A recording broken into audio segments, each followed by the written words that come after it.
keep on the topic with libsoc. Okay. Okay, yeah. Okay, we I were sort of went talking off on about anthropology and shit.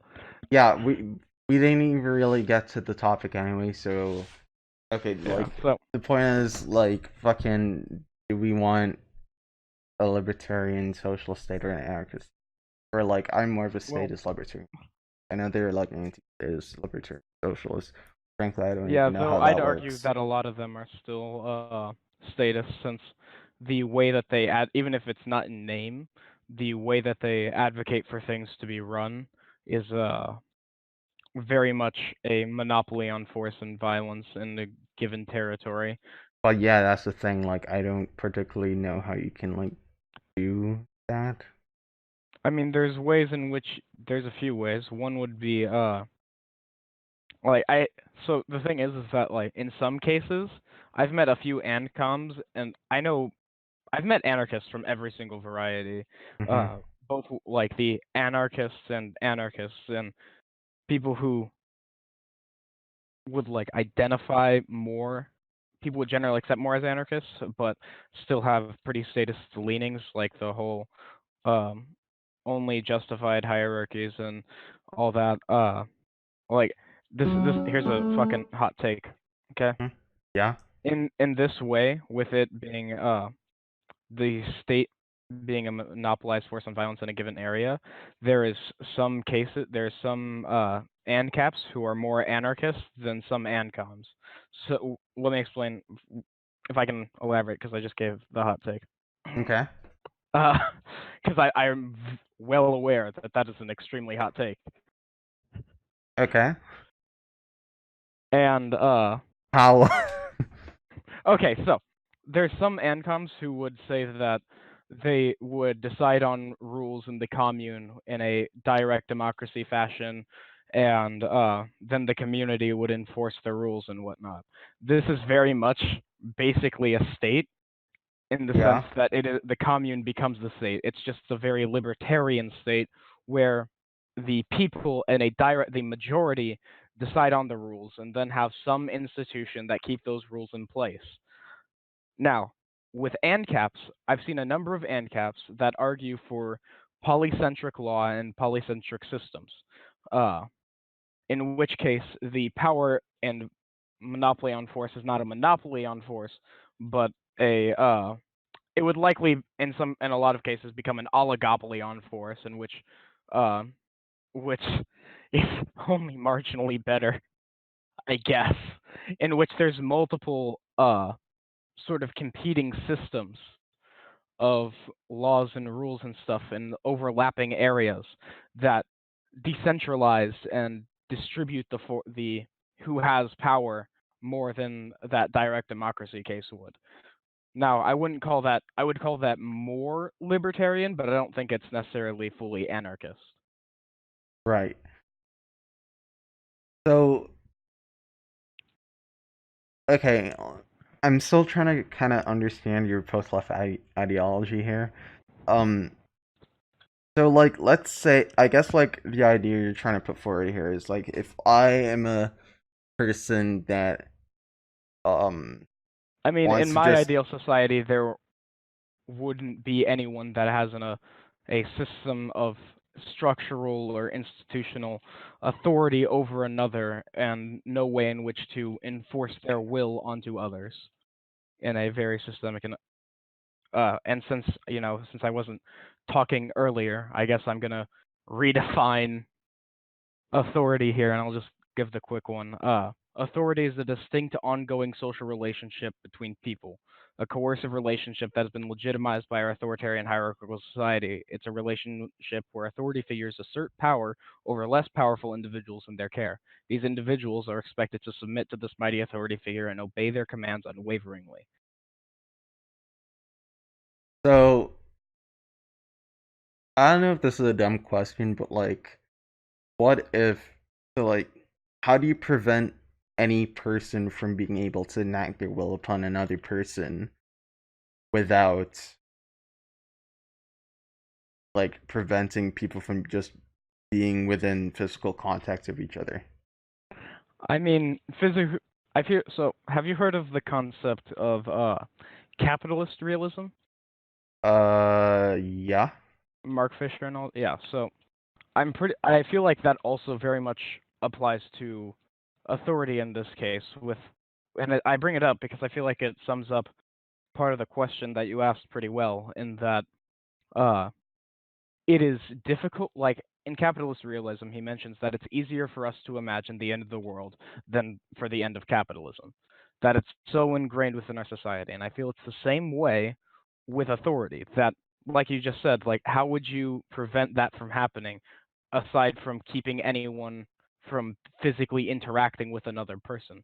That this ideology of authority has been so ingrained within our minds and society that uh, it becomes nearly impossible, or straight up impossible for some, to imagine a world in which no one can assert their will onto another person short of physically removing every single individual from interaction with another individual. When in reality, there's power structures in our society, both formal and informal, that shape our interactions with people, uh, that shape our interact. I have hold on. I have a stutter sometimes. I'm sorry. My thoughts get a little scrambled sometimes. Same.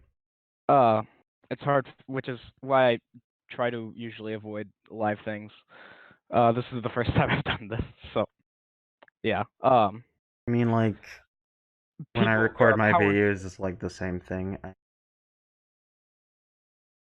Especially since I started taking my medication, got a lot worse.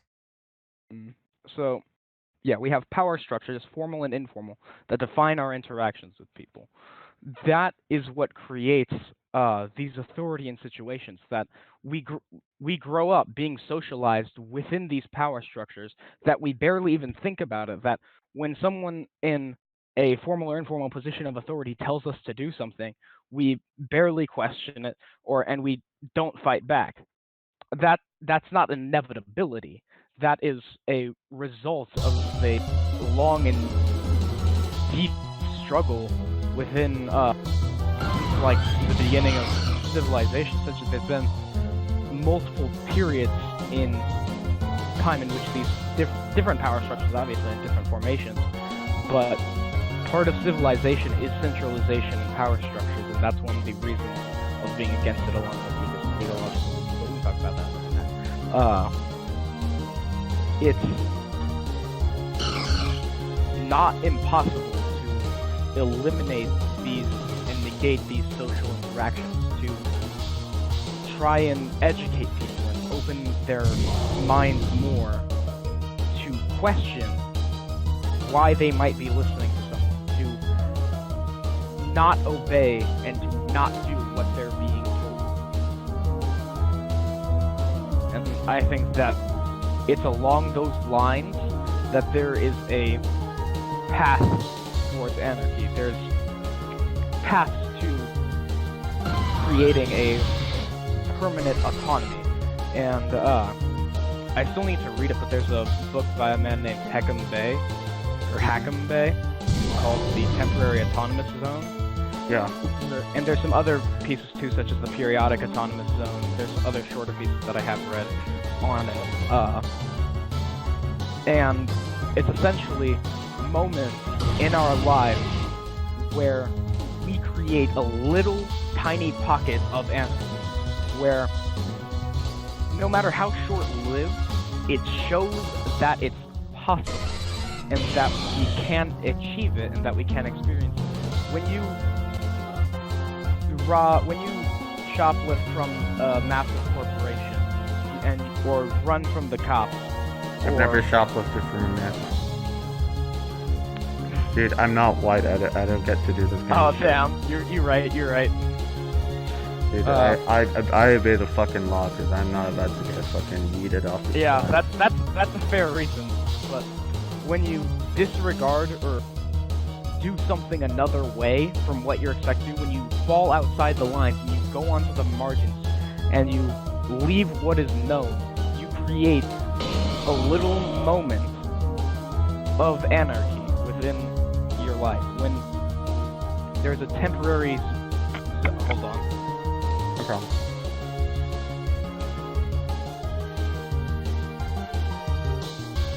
Okay. Right. So the temporary autonomy.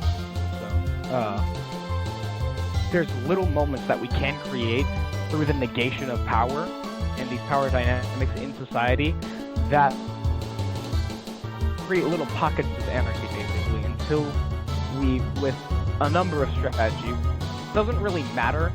I'm with self-theory and stuff. Hold on, I'm gonna read off a quote from the self-theory thing because I feel like it applies from revolutionary self-theory. But more about praxis here. The ideological supermarket, like any supermarket, is fit only for looting. It is more productive for us if we can move along the shelves, rip open the packets, take out what looks authentic and useful, and dump the rest.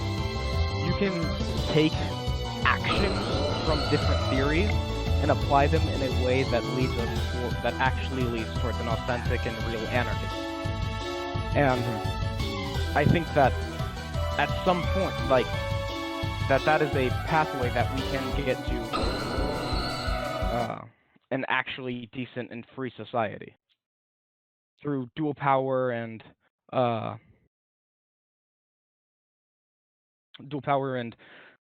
agorist strategies like counter-economics, the illegalism in the vein of Stirner, insurrection, small instances of horizontal social revolution, small, like, unionizing and forming syndicates and shit. Dude, that's one thing I don't understand about you anarchists. Like, fucking, y'all are just so willing to like do some illegal shit and get in trouble with the police. Like, I'm not about that. Trying to not die. Like, you're all about this whole like dual power structure and fucking like use the black market, and I'm like, nigga, no. Then how would you reach your society? Well, the kind of society that I'm trying to build would not necessarily be achieved through kind of like black market sales. I believe in a sort of like more like, if we're going to do anything, they have to be on sort of a much larger kind of like either national or ideally global kind of either workers' revolution or some sort of like mutual understanding and kind of like working towards like a completely different like structured society. But in terms of opposition right now in the present, when that sort of stuff is not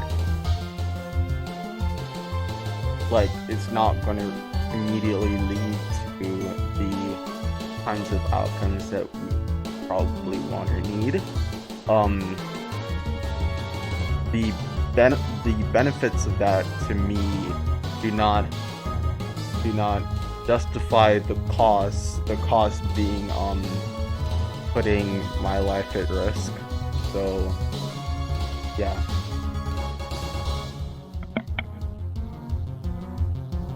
So the thing is that likely the only way to actually do that would be a workers' revolution. It seems that like a global mutual understanding that the way we need, if you're gonna argue for like a global mutual understanding, then you know, why, if that's what's gonna happen, there's gonna be this massive mutual understanding that we need to do, that this is how we're gonna do things. Well, I think why like not just anarchism. Well, I think that the way that it's probably gonna happen is later on. I don't know how soon this is gonna happen, but at a certain point, society will be so polarized that different far right and far left revolutions will occur, and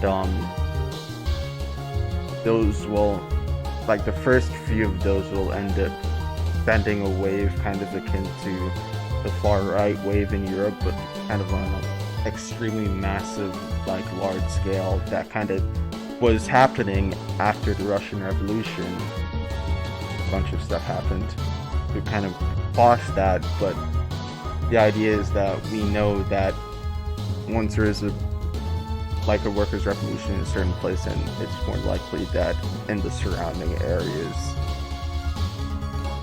there will be more insurrections, and then that can start cascade.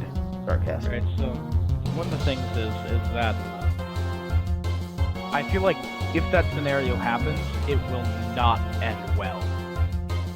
Because the left is often, one of the critiques of the left the post-left has is its moralism, its taking the high ground type thing. Whereas the right has never fucking cared. That's one of the points of insurrection as well, is to move away from that sort of revolutionary moralism, in that moment, we can't quite care what is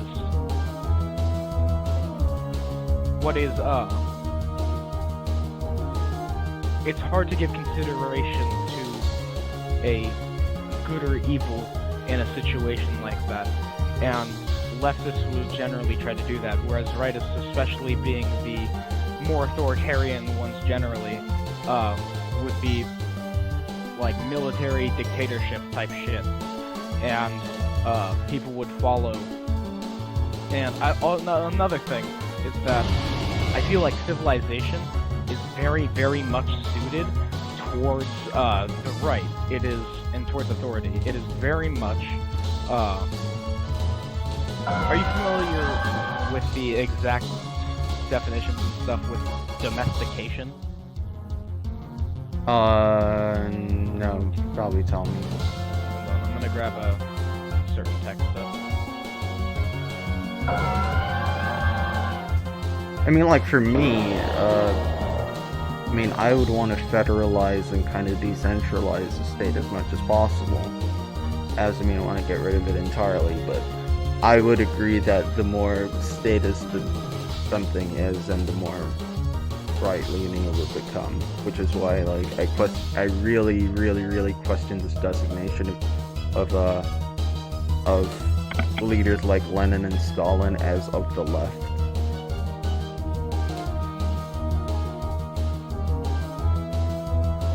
I mean, it seems rather dubious to me. Yeah. So, one of the critiques of civilization is that humans, through various means, have essentially been domesticated. We can go into a more sort of accelerationist analysis, which I kind of like for its metaphors and such on the matter. Called Deleuzian territorialization and such, D and re-territorialization and stuff. But by the way, after you finish, you tell me like switch topics, but go yeah. on. Yeah. So, domestication is a sustained multi-generational, just from Wikipedia, is a sustained multi-generational relationship in which one group of organisms assumes a significant degree of influence over the reproduction and care of another group to secure a more predictable supply of resources from that second group. So, essentially, one can describe civilization as itself being a, if you want to use like the sort of Deleuzian terms, more metaphorical things, you can, but essentially the structure of civilization in all its different forms has been sometimes termed Leviathan. So that's what I'm going to call it for the metaphor. You mean like the Hopsy thing? Yeah. So,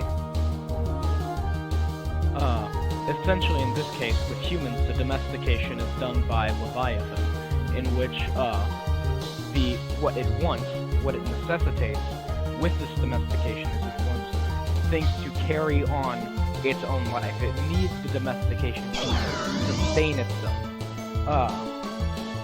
Otherwise it will die and collapse.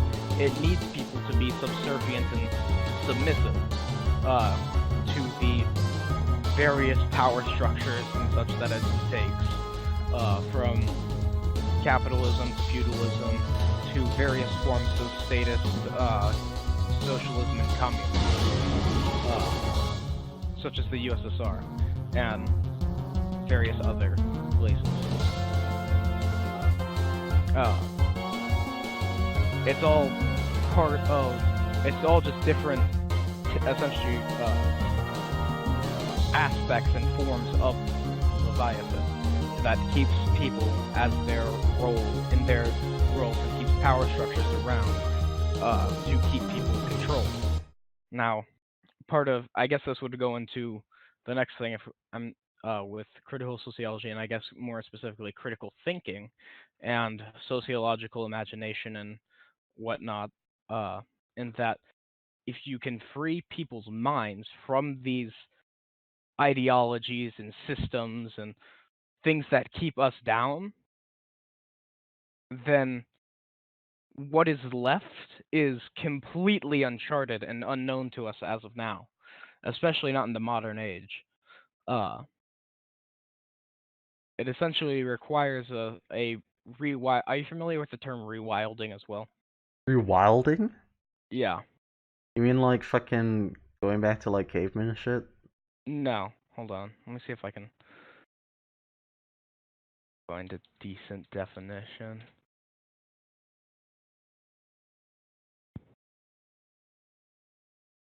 It's somewhere I've read in stuff on anti-civ theory and green nihilism, but I don't want to dig through a bunch of articles and shit looking for this definition. But it's essentially, in terms of humans, it's getting, it's sort of like trying to help people get out of the mindset of civilization, out of a civilized mindset with enforced and strict moralisms of specifically ones that often remove context.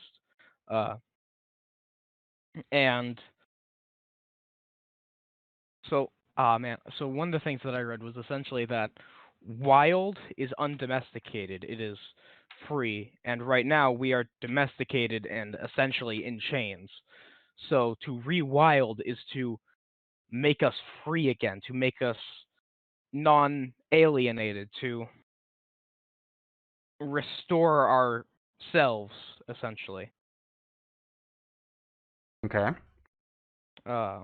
Which I think is a big part of anarchism as a whole. Well, At least yeah, consistent anarchists. I would.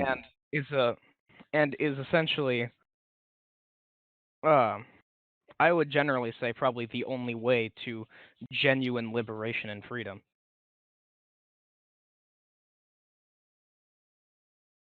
Because those are things that I personally value. Like I mentioned, freedom and liberation. Those are the things, my goals. I don't want to like bring in any Destiny memes, but like, do you believe that like in any circumstances, freedom should be sacrificed for overall happiness? Like, if that would be a desirable thing? Probably not. No. Well, Like, because like happiness is a pretty abstract concept, and it very much depends on context. And I'm not really in favor of the majoritarianism involved with utilitarianism either. okay. Well, now that we spoke about well, we alluded to sociological critical theory, we're going to move on to that for a bit. All right. Um. So I I wanted to read a lot more before coming into this, but unfortunately, Yeah. I I just had like a lot of homework. Still have a lot of homework. It really sucks. But I've been reading a lot of Zaz lately. I don't know if you're familiar with him. I don't think I am. Well, I mean, like we can probably talk about him kind of later on when we get into like the purpose of psychiatry Yeah. or the value. Like critical sociology is somewhere that I'm a little weaker in. I know, especially with names and stuff, I'm uh like I know the big names and shit, Yeah. but it's like I should be well versed enough to hold a conversation. I mean, I wanted to regard. read more about it before coming in here, but I yeah. mean, regardless. I mean, because I guess because we both wanted to kind of read more before getting into. I guess we can talk more on a conceptual level than a sort of like highly theoretical level. Yeah. Um, I mean, like, I'm sure you're familiar with the concept of like social anarchism and stuff. Mm. But actually read a thing about anarchism and sociology. What do you say? A Before coming in here, I was actually reading a thing about anarchism and sociology. A book. Hold on. Book, did you go? Yeah, a book called a short book called by Erwin Raphael, The Promise of an Anarchist Sociological Imagination. I assume you're familiar with the term Wait, which term? sociological imagination. No, I'm not actually. What does All that right, mean? it's so. Hold on, it mentions it in here. The person who wrote the most about it was actually an anarchist named C. Wright Mills. Okay. Uh, Hold on.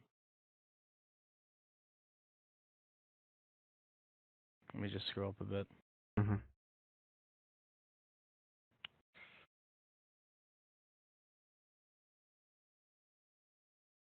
The sociological imagination is a quality of mind which aims to grasp history and biography and the relations between the two within society.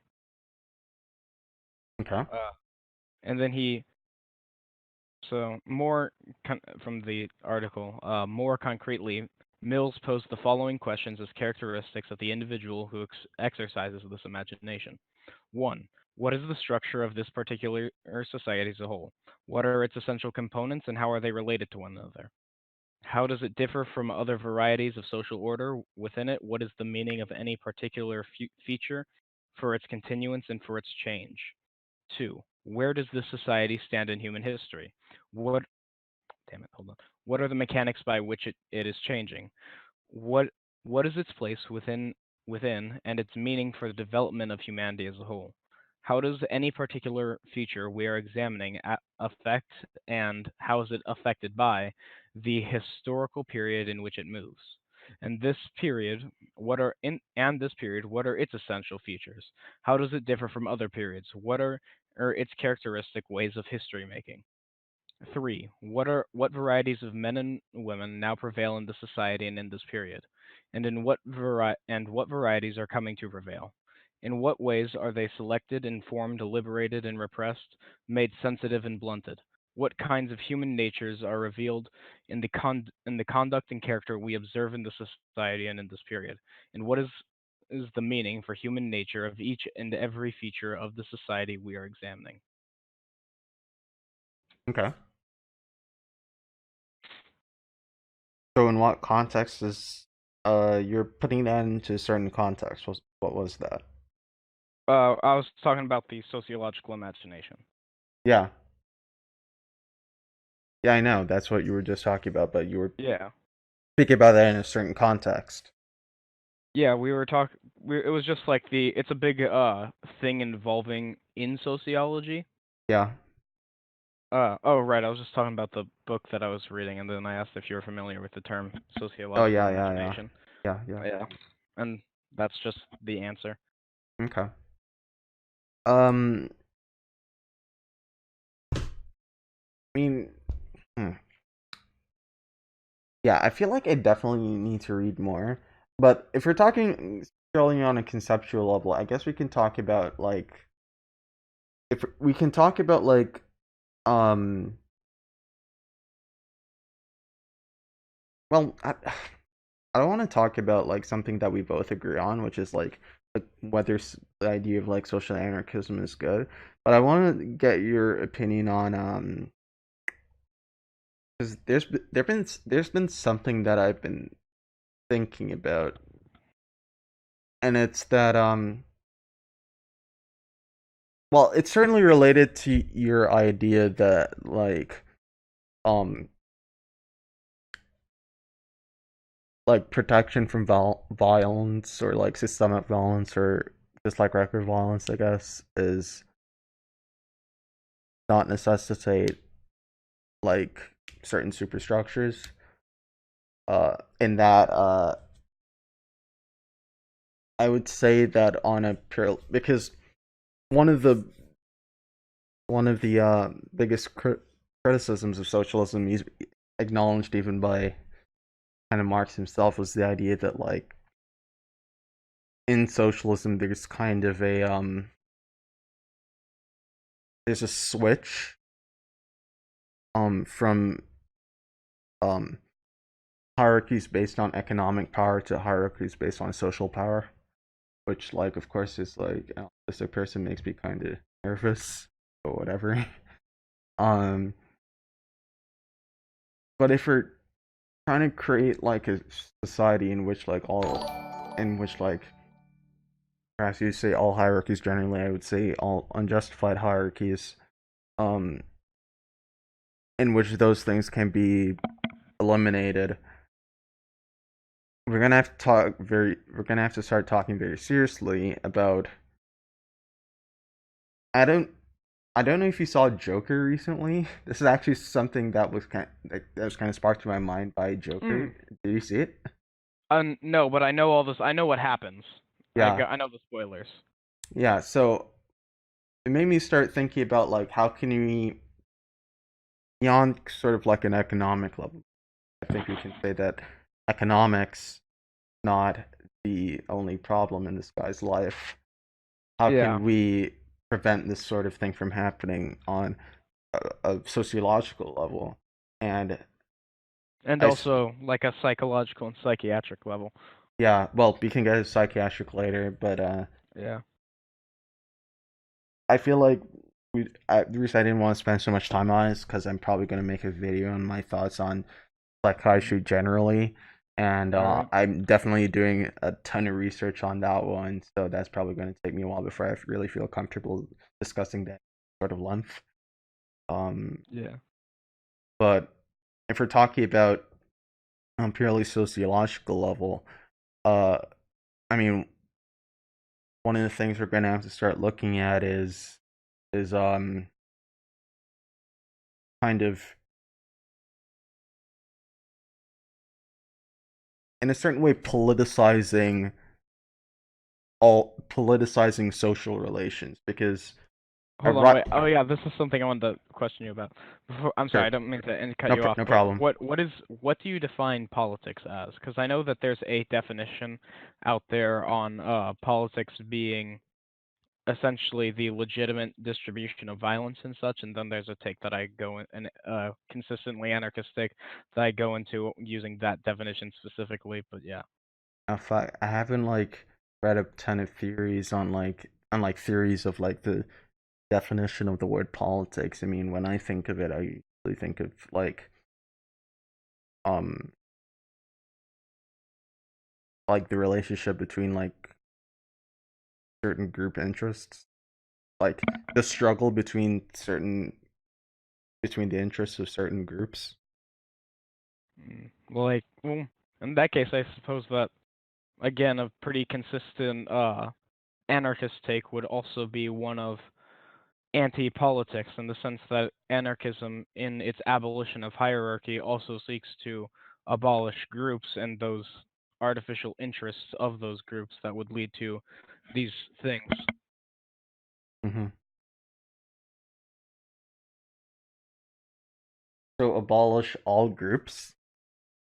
I mean, Aren't artificial ones, but yeah, I mean systematic structures in general. what group? Wait, what There's an groups entire aren't artificial? That's fair.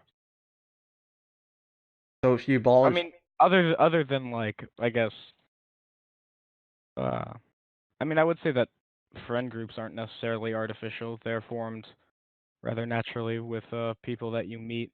And I meant more like artificial classifications as well. But and there's an entire body of theory on what could exist as an alternative, in the Hmm. sense of the idea based on Stirner's union of egoists called the affinity group. But I can get into that when we talk about egoism later. Yeah, because I don't know fucking anything about egoism. Um, like literally anyone, whenever anyone tries to describe this shit to me beyond like basic ethical egoism, which is fucking stupid, I'm like, I don't Yeah. know what the fuck you're talking Yes. Yeah, yeah. about. I'll get into like the three forms of egoism and why I think that neither all that's a pretty dumb classification for them. Yeah. Okay. Well, maybe not necessarily, but I think that there's a fourth form, which is Stirner's egoism. All right. So, what was I talking about Joker movie. before? We're talking about the Yeah, Joker yeah, movie the fucking Joker movie. and the So, politicizing of social relations like that. yeah, so we need to start politicizing social relations and moralizing them in that I think generally we need to start taking into account um the ways that we interact with each other beyond just like a because like I think like social relations only becomes like politicized when it's something extreme, like you told someone to kill themselves and then they killed themselves the day after or something like that. But I think like this kind of critique can be applied on a more general scale in that Oh yeah. we can analyze uh how certain social structures um tend to uphold or not uphold certain power structures. I think like Yeah. I mean, in that. the best and most clearest example of this by far is like corporate behavior, right? Corporate behavior Yeah. Yeah, yeah, like is the exactly old. defined to be to uphold the power of capitalists. Yeah, the old I think it's either second or third wave feminists saying of the personal is political, whether we realize it or not, we are still existing within these systems. And regardless if you hold the position of that I mentioned earlier, anti-politics, and that being against these systems of politics entirely, you can't deny that we exist within these systems, and that's actually part of the critique in the first place, being that we exist in them and there's not really an exit, and that we're subjugated by them. Such as like what was that one quote from the movie where it was like what do you get when you cross Dude, like mentally ill that person was in the one society? thing. Like during the like rant at the end, there were a couple of lines where it was like kind of cringe. And, like you could have this Oh better. yeah. I mean, Yeah, you but could have been a bit I more subtle with it. Come on, it yeah, got I to mean, like oh yeah. literal like we live in a society level. I mean, like the straight up like what he's sort of describing there with what do you get when you cross a mentally ill person with society that doesn't give a shit about them at one point in the movie. Uh Yeah. that's essentially sort of like, is that not somewhat describing, and if you switch up the words a little bit, like, is that not in a sense a form of alienation? Well, of course. I mean, And part, like, yeah, and part of the critique of uh, capitalism in the state is that it, and other things as well, including civilization, is that alienation from key aspects of our life that can lead to things like that. I think Marx's critique and critique of capitalist structures in particular applies mostly to a sort of alienation from the worker from his work. There's still a further level of alienation that would I mean, certainly yeah, exist like under a work. socialist system, which is like the element of like social alienation, which is kind of like I was in actually a gonna certain go a way step like further. certain. Oh, go ahead.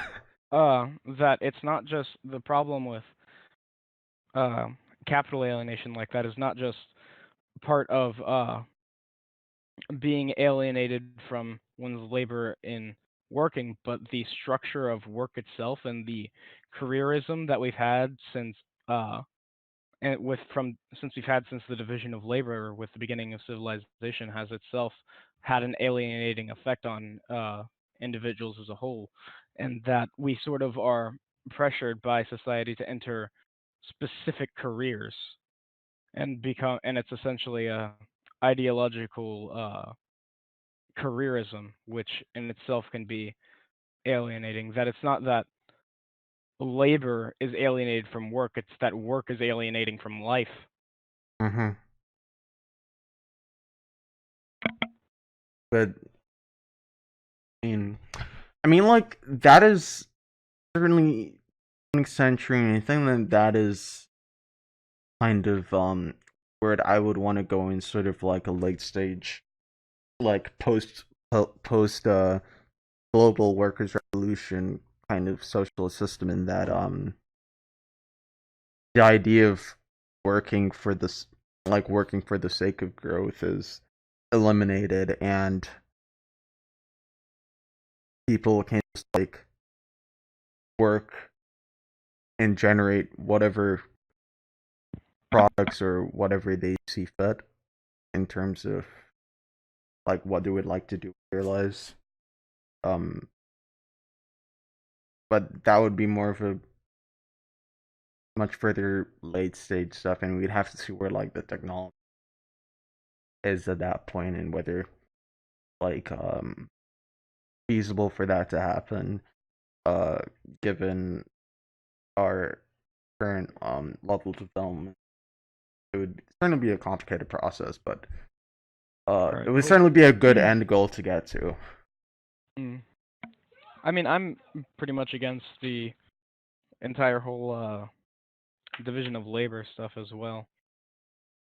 Like even just as a short-term goal or a goal that may be achievable. Like I'm not in favor of the whole transitory stuff. I don't think that anything like that has ever been, or I don't think that's really possible for anything like that to ever be actually transitory. Uh, mm, Or was I misunderstanding the thing? well, I mean, no, I know what you're saying, and I think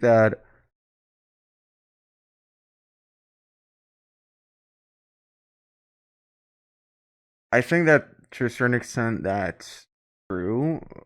Uh, that it might take a while after, but I think like I the mean, reason so the I thing is that implement the transitory thing is not for um like ideological reasons, from but just for more practical reasons, and that like if like a workers revolution happens in one country, and like that country does not have like the economic or physical like capabilities to be able to um defend itself and be able to like compete in a kind of like global system, especially in a case of like extreme global turmoil, uh that like that is kind of like extremely necessary beyond just like whether or not it would be better, just like for so the survival of that system. the thing is that, like you yourself mentioned, in your definition, politics is conflicting group interests. No, Yeah. so essentially, what happens with a state and what happens with when some people are granted degrees of power, uh, they have interest to keep that power for a number of reasons. And that's why I don't think transitory states will ever work, even by your own definition of politics. In the system that you seek to form, uh, the state and the group that runs the state would be interested in keeping its power, not dissolving it. Power has never dissolved power in this degree. And like at best, I'd say I'm highly skeptical of it, and at worst, I'd say that I'm completely and 100% against it, and that it would always result in a complete failure of it to meet its end goals. But when that pow well isn't the point of like you would have like more than one power structure during that time to be able to, so that one group wasn't able to like hold leadership of like the state in which you're running, the state that you're running. I mean, that's the thing. States depend on subservience and will enforce that by any means they have available. And part of the logic of civilization is you form these things and have the division of labor, and especially with intellectual labor and such, so that you don't have to think for yourself. But that goes entirely against the entire idea of liberation. Like, one of the reasons that I move more towards the post-left was because I realized that I essentially had to decide what was more important to me. Was it liberation or leftism? And I decided pretty quickly that it was anarchism and liberation that was more important to me. Okay, but I mean, like, regardless, without a sort of superstructure to be able to defend yourself, right? I mean, I don't think you need a super. In fact, I'd say that the less centralized and less formal military structures have their benefits as well, especially with a horizontal lack of leadership and then the style of affinity groups. There isn't a central node that anyone can attack to Well, yeah, I'm to not. destabilize your movement. Well, yeah, I would actually tend to agree with that, but still need some sort of superstructure to be able to like coordinate, right? And coordination is certainly a good thing Eh, within conflicts. I mean coordination of groups, but it's different groups. So I'd have to go into the I'd have to go into the whole ideas with insurrection and the affinity group, which just to give the very, very brief overview of the affinity group, it's essentially based off the concept of the union of egoists, which is uh, essentially it's a group of conscious egoists, people who perform egoism. Because it's weird to describe Stirner's ideas and thoughts as an ideology because of the critique of ideology within it.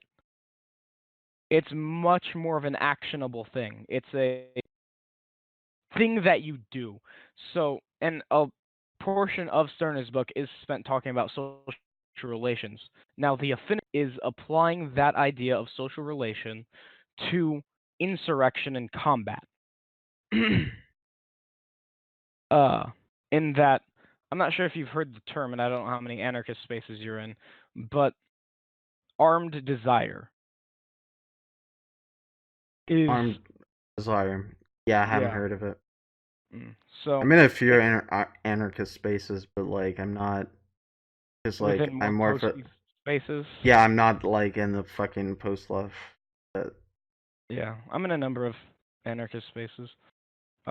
Anyway, so armed desire is a term that's tossed about occasionally in that it's essentially the insurrectionary way of negation and the more violent active nihilism. But this is off topic. The affinity group is essentially a group of people who have a shared goal, an affinity, if you will, towards a certain end. And essentially, they can organize in whatever way they see fit. And it's it's very voluntary. It's doing what you want and what's effective towards getting your end goal. That's sort of where part of the self theory comes in as well. With there's a certain quote that I have to read off again from the first page. Self-theory is a body of critical thought you construct for your own use. You construct it and use it when you make an analysis of why your life is the way it is and why the world is the way it is. So, and then another quote that goes hand in hand. The construction of self theory is based on thinking for yourself, being fully conscious of desires and their validity. It is the construction of radical subjectivity. Authentic consciousness raising can only be the raising of people's thinking to the level of positive, non guilty self consciousness, developing their basic subjectivity free of ideology and imposed morality in all its forms. It definitely comes hand in hand with that. The affinity group definitely comes hand in hand with that as well. Uh, From uh, that the people who share this affinity organize in such a way and group together to meet this goal. And a critical thinking, such as described with self-theory, I think is pretty necessary to analyze the situation and take a drink real quick, and to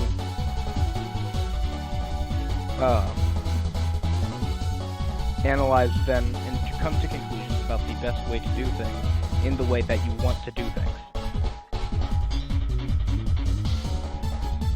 It's the coordination within the affinity groups that matters in this very decentralized way itself.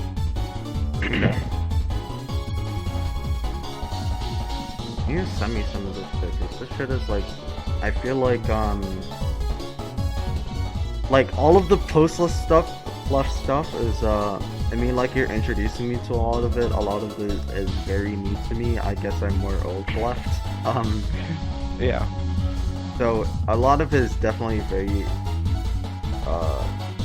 complex, and it's definitely be something I'd have to mull over quite a lot. Yeah. Especially with regards to Sterner, because Sterner. Oh yeah, I've got a thing from Sterner. One of my friends just sent me it. Watching that help out. Well, you'll move on. All right. Right after you give us that. I mean, it's about the topic. It's on interaction.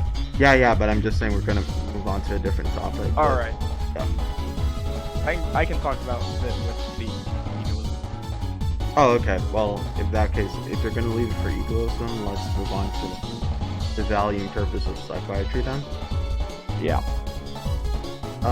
Yeah. So again, like, I remember I was talking about how I was reading some jazz and things that I mean, like, this is something that I want to do a lot more reading or like coming to any definitive conclusions on, because I find that that might perhaps be a bit too libertarian in its perception in its perception of self than I like, but I have to read. But I think that, and Zaz was kind of like a pioneer of this, his essential critique of the, at least from the point of view of like coercion and psychiatry as a system of coercion, but not only brilliant, but also kind of feeds into this idea that psychiatry, for as long as it's been around, has been a tool of justifying sorts of like ways of political aliening, and pathologizing and otherizing very normal and healthy things. We saw it before with homosexuality and transgender people, and we have seen and we're continuing to see to a certain extent same thing now with autistic people. And I think in a broader sense, there's also a certain critique of like the idea of mental illness in general, and how these ways of pathologizing normal reactions to not only traumatic events, but like just like the everyday experience of like capitalism, especially with things like depression, anxiety, and whatnot, Yeah. is usually meant as a way specifically to entrench certain power structures, and this is specifically why I have a big problem with stoicism, because I don't know if you've ever done CBT, but CBT is basically stoicism, the therapy. Uh, the idea is basically like, don't think about how shit your life is, just like don't think about that and try to think better. And I think that is like the number one way that, and especially since CBT is the most popular form of therapy, it is certainly a way Is it really? that of acclimatize it is actually, it's certainly a way of acclimatizing people to not only accept their situation but to see their situation as the normal and right way things should be. This is, as an autistic person, I can say this is especially a thing that a lot of us are having to deal with, in that a lot of us grew up and are probably still growing up um having told that the way that we were was some sort of disease that needed to be treated. Yeah, Now, of course, we know that's not true, but that is, like something wrong that needs to be fixed. yeah, and all of our very normal behaviors were pathologized. And I think that if this sort of thing can happen on this sort of level, then one really has to question like the kind of like macro scale of what mental illness really is, and how we're treating it, because certainly there's far too much coercion involved Yeah, in the so psychiatric community right now. yeah, so that just your whole spiel there actually reminded me of a thing that I read, another piece that I've read on. It's pretty posty. This one post. You mind if I read out again? I feel like I'm reading too much. No problem. No problem. All right. We briefly touch here on a point regarding etymology. We feel this point is important for and complementary to the theory we are trying to outline. In English, the word police draws its meaning from the Middle French policer, to keep order in, which in turn is a development from the Latin politia, government or state, and the Greek polis, city. For us, police then is not a word limited to those assigned the role police officers, but is rather a reference to the maintenance of order within society, a role which we believe is performed by a plethora of diverse individuals through a set of insidious social relationships. First, we want to expand the definition of police to include doctors, midwives, psychologists, psychiatrists, I guess, who violently police gender and sexuality at the point of birth, those who name us, who interview us as the GIC, who call our genders a disorder, and who police the creation of our identities and define their limits. Yeah, I just wanted to read that part out because I felt like it related to what you're saying, and trying to maintain the status quo and an outgroup that psychology and psychiatry is a tool used to police people and keep the status quo as is, keep things as the status quo. Yeah, because I was certainly thinking that this is probably like a quote I'm gonna end up using in like one of my videos or something, but like if we were to speak about the Hegelian story or Geist of psychiatry, we can probably see it as, well, we can probably see it as two things. That first being psychiatry getting over its need to coerce, and two, I think this is probably even the more important critique, psychiatry realizing that like they should probably start listening to the people who they're diagnosing. Because if you look at the very early histories of psychiatry and psychoanalysis, whatever the fuck that is, you can see that there are, like, in the earlier stages, there was basically no sort of input theoretically from the person being analyzed. The point was to analyze the person, not for the person to contribute to the analysis. Yeah. Wait, hold on. Which is super paternalizing. Yeah, hold on. Somebody says Pokemon music is a bit loud. I don't hear Pokemon music. I think you have music playing in the background. Oh, well, I'll just mute these. Okay. Yeah, one of my friends mentioned that who's watching that Well, I'm weird a because I little was quiet and the music's a little loud. weird because I was. But well, if you're a bit quiet, I can. Yeah. Okay. So there's that, and there's, I mean, like, the very fact that like 90% of the history of autism has been done by probably tell you. And it's not something good.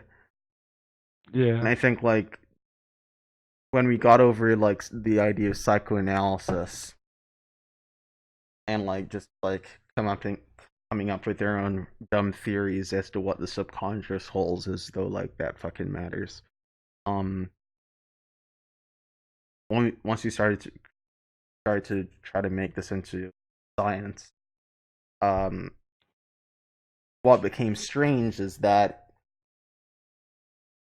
psychiatry, in a certain way, like destiny, make a strange comparison, started to value things like numbers and like indisputable facts and figures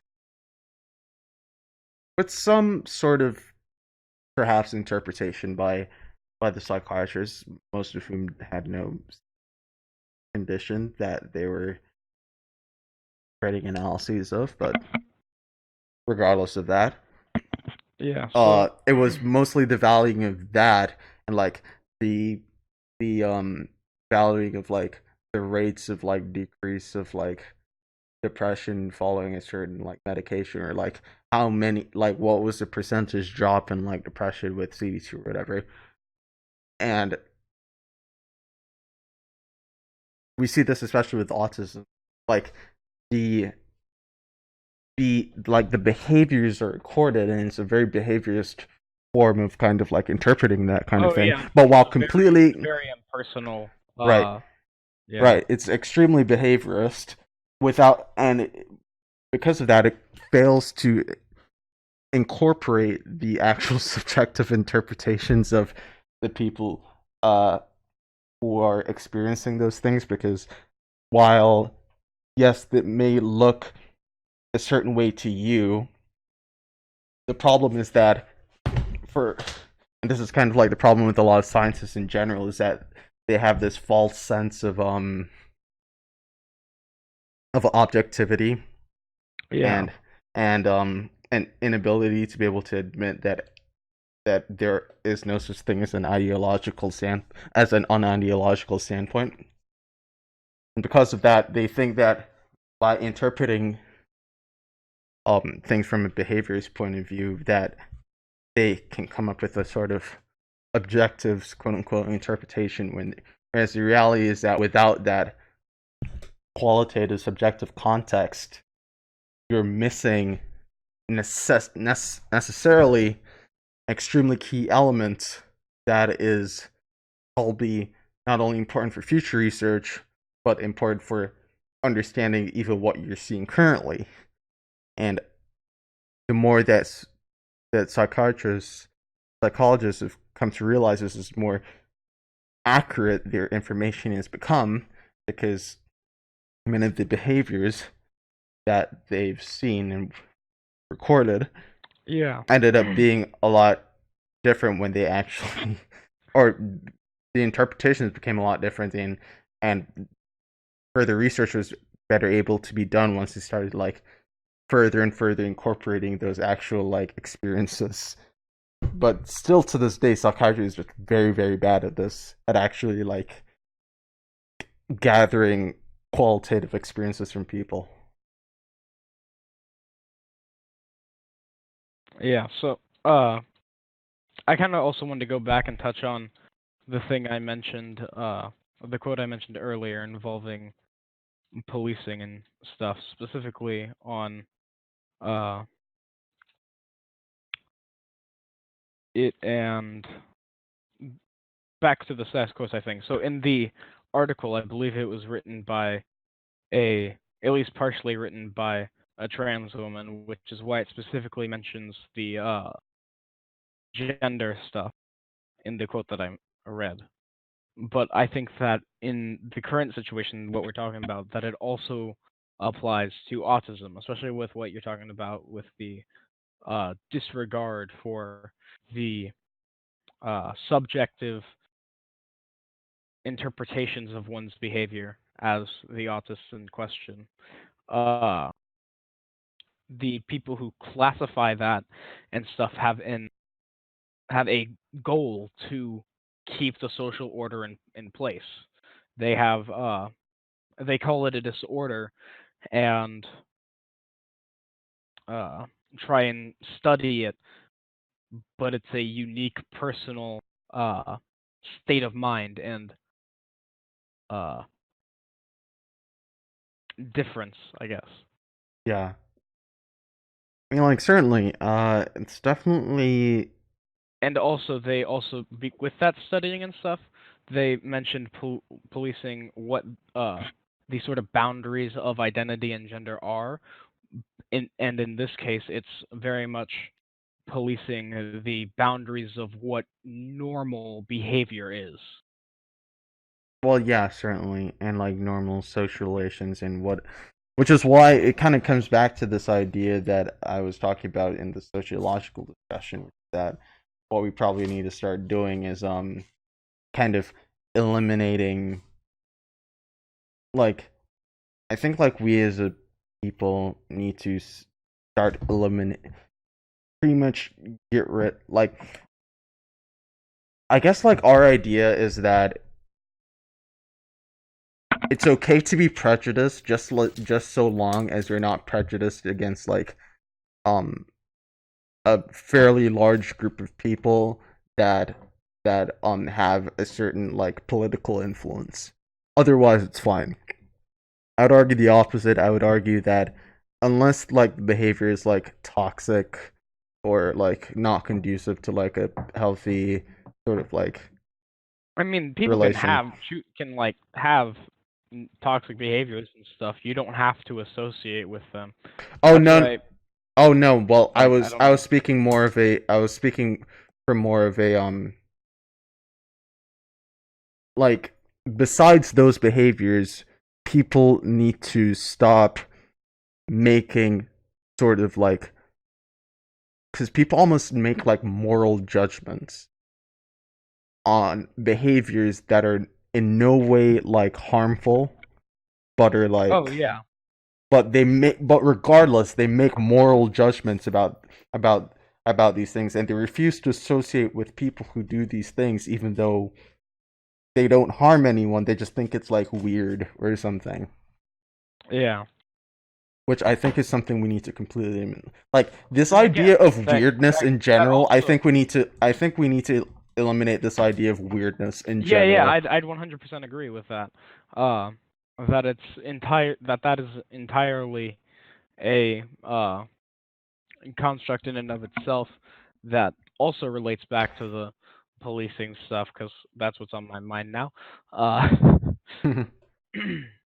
but it also ties back to that because they also mention another thing. If I'm gonna go, um, uh, okay, yeah. Finally, we want to. There's other definitions in here that they expanded to. Finally, we want to expand the definition of police to include our friends, our comrades, and ourselves. Those who tell us it is too dangerous, that it will be unpopular, unpeoply, that we will end up in jail, and even the tiny voice is so. Yeah, just like sort of policing yourself, like trying, especially with autists, and I'm pretty sure with like the behavioralism and stuff from psychiatrists in society, and that like people, what you're mentioning, people making moral judgments about people, uh, even regardless if the behavior is toxic or non-toxic, uh, that we have this idea of what a normal person and a normal social relation is, and we very much police ourselves and others to fall in line with that uh, definition. Yeah.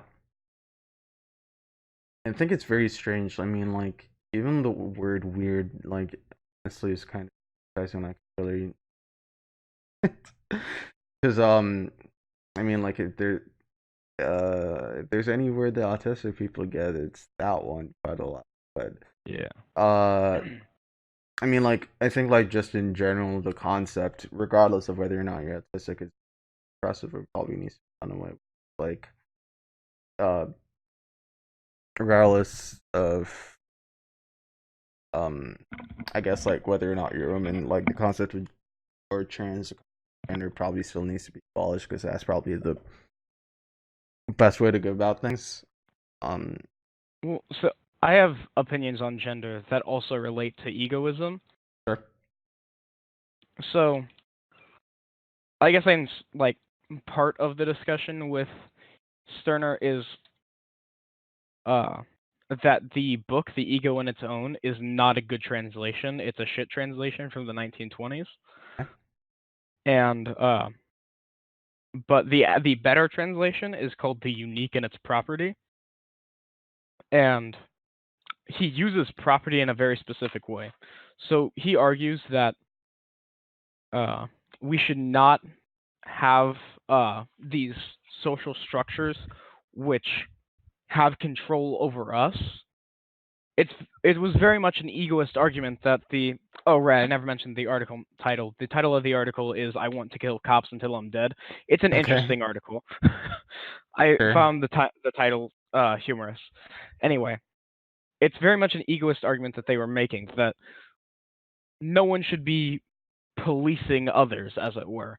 That we shouldn't be doing that type of shit, and that we should not let we shouldn't, especially with policing ourselves, that we shouldn't let these social norms control us, that we have desires and goals that we are striving to, and that we should do things based on those goals, and what we accept as fine should be based on that we should what we believe in and what we do should not be a social thing, but rather we should, and it shouldn't control us, but rather we should control it, and it should be essentially, for lack of a better term, our property.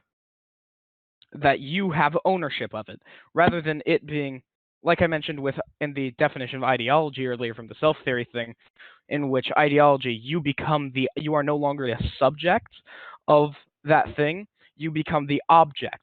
So with stuff like gender, for example, uh, we have a number of gender roles, and we have gender roles and expectations and stuff. And within the confines of gender, we are not the subject, we are the object. It's rather than us having a gender, gender is ascribed to us, and gender has us, if that Hmm. makes sense. Yeah. And so rather than just like eliminating gender, whatever that entails, which there are arguments that even the more attempts at a positive type of gender abolition uh, somewhat disregards trans people's opinions and disregards benefits that it can have, especially to trans people.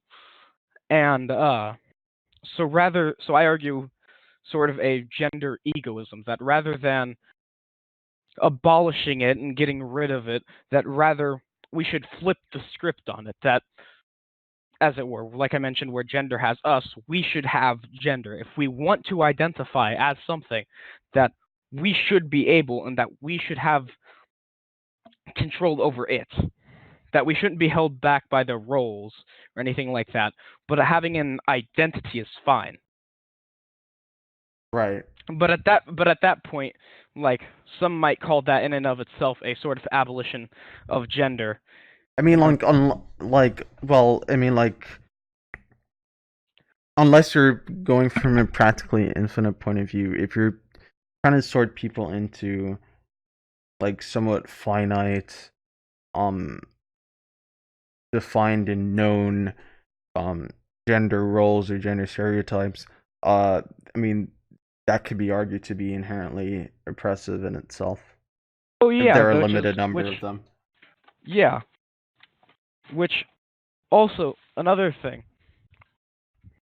I mean, yeah, obviously people, like I just mentioned, I feel like the gender egoism that I just talked about uh concurs with that, that uh if it assign that we should have uh the power to identify it for ourselves, that it shouldn't be a prescriptive thing or even a descriptive thing. It's an identity that we as an individual take on, that we would like for any purpose that we so desire. That, uh, such as it said, that we shouldn't have, oh, and GIC, by the way, GIC meaning Gender Identity Clinic, Yeah, yeah. uh, who interview us at the GIC, who call our genders a disorder, and who police the creation of our identities and define their limits. So, a gender egoist take would be that, like a gender abolitionist take or something, would probably be that that's something inherent to gender, that uh, it necessitates that sort of definition, that set definition. Whereas I'd argue that, as it's saying that with people trying to police our genders as it is now, especially with transgender people, it is uh, that shouldn't happen, and that rather we should be the ones to define our gender and define our expectations and define the limits to it.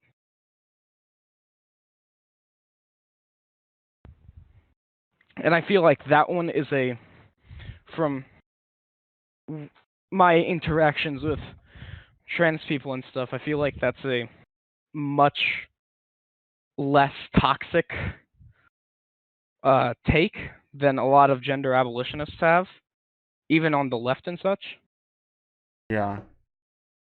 I mean, Because like even the gender abolitionists that I often see do a similar sort of policing thing where they talk about how gender is bad and that we should seek to abolish gender, and they want to put confines on on identity and expression, so much so that this doesn't even exist. Whether they admit it or not, that's basically what would be necessary. And if you don't want to have a gender identity, that you don't want to define yourself and name yourself as such and such gender, then there's nothing wrong with that in an egoist take as well. But if you want to be called, uh, if you were born with a penis and stuff, and you want to be addressed as what you define as a woman, and use pronouns such as she, her, then there's also no problem with that. If you want to use neo pronouns like uh, the Z and them and whatnot, then that's cool too. If you want to use they, them, that's cool too. Doesn't fucking matter. I It's your guess, identity, man. I guess what I guess my problem is that the existence of these categories necessarily means that some people want to gravitate to some of them, but the problem is that once they're gravitated towards, uh, there becomes a natural disconnect and a struggle between the person's kind of Gattungswesen, or like their natural identity, and the prescriptions of that gender. So, I mean, the thing is that, like, there wouldn't be prescriptions of gender. well, Or rather, that those prescriptions would be they're no. accepted or denied by the individual, depending on their desires. Well, I guess that if there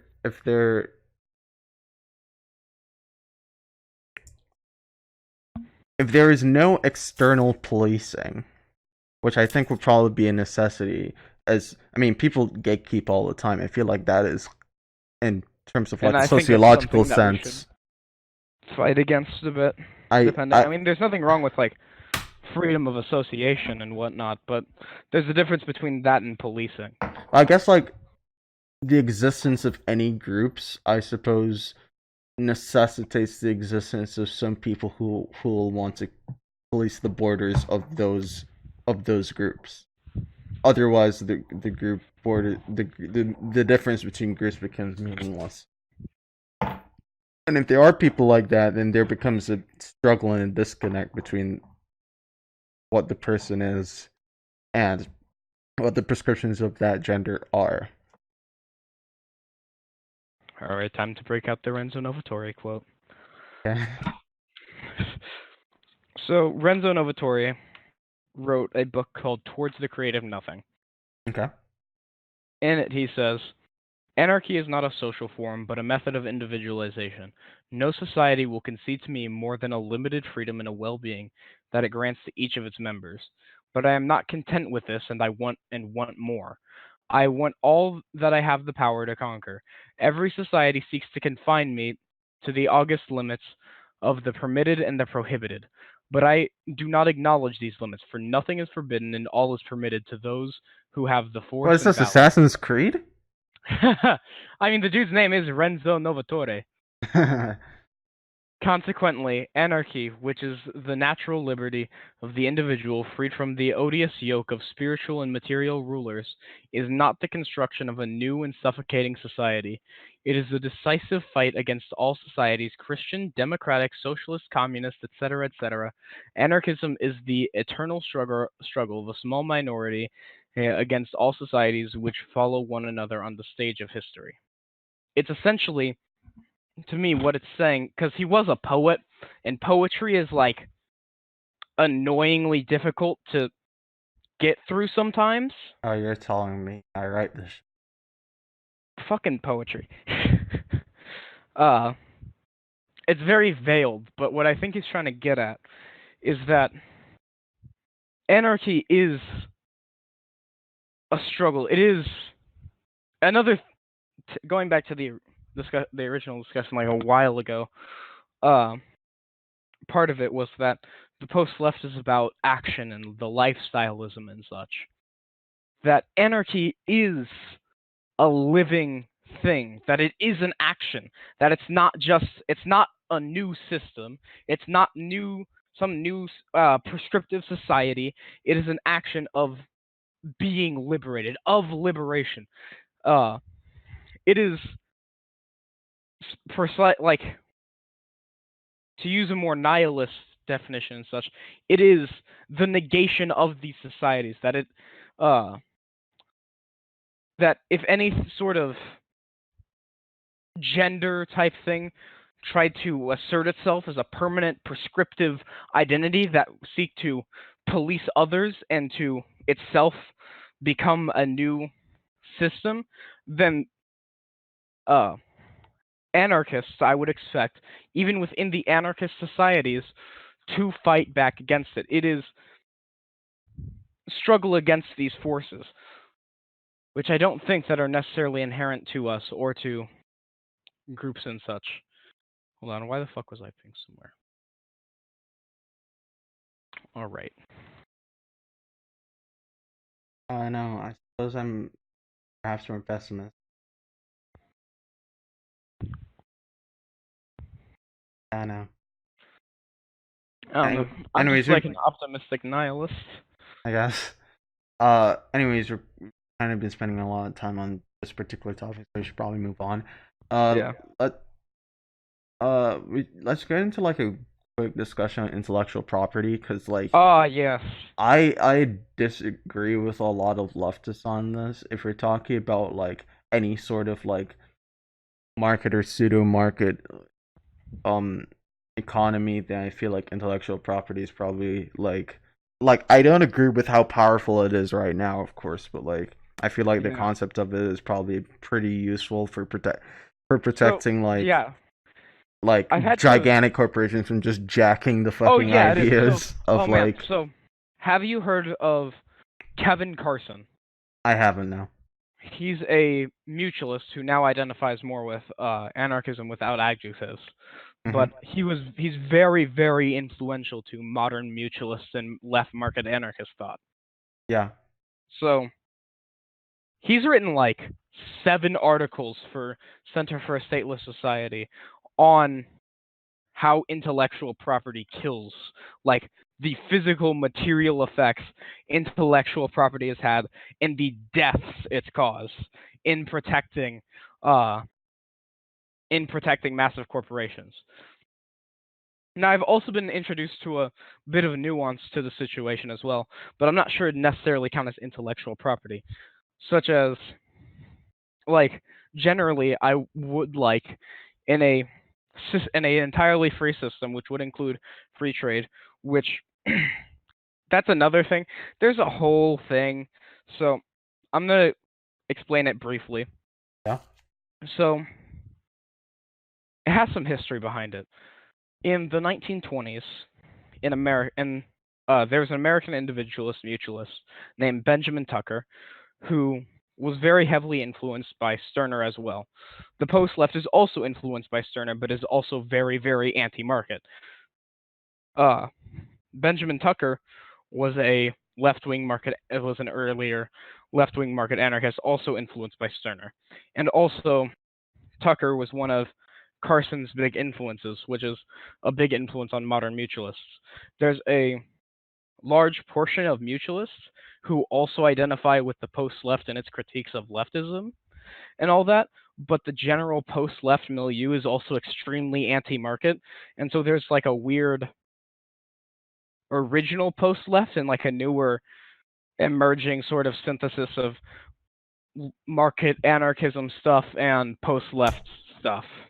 Sure. I just which I fall into, and I know some people who fall in that category too, and so we get a lot of shit from other post-leftists, Hmm. but it's a little conflict thing.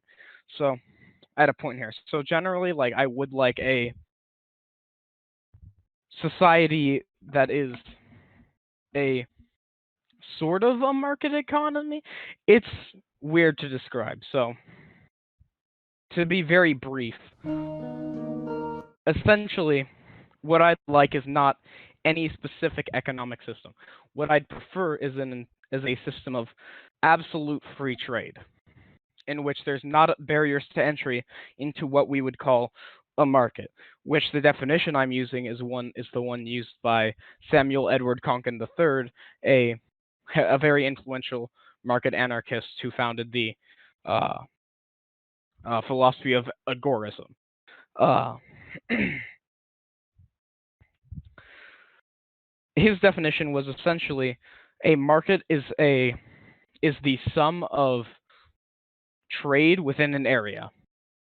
So from there's different classifications, but that's an entirely different discussion. A free market would be trade that is unrestricted by uh, infringements such as capitalist property rights and statist regulations and such, which only serve to reinforce the capitalist property rights. But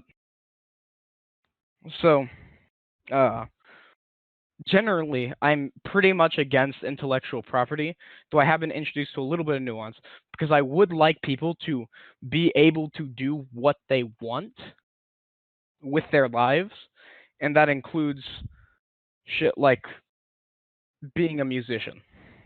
So, and or being an artist or something else. So the thing with that that I was introduced to a little nuance on is that without some sort of form of property of like ownership of these things, it's hard to protect their livelihood and being able to fully do what they want. You know? Mm-hmm.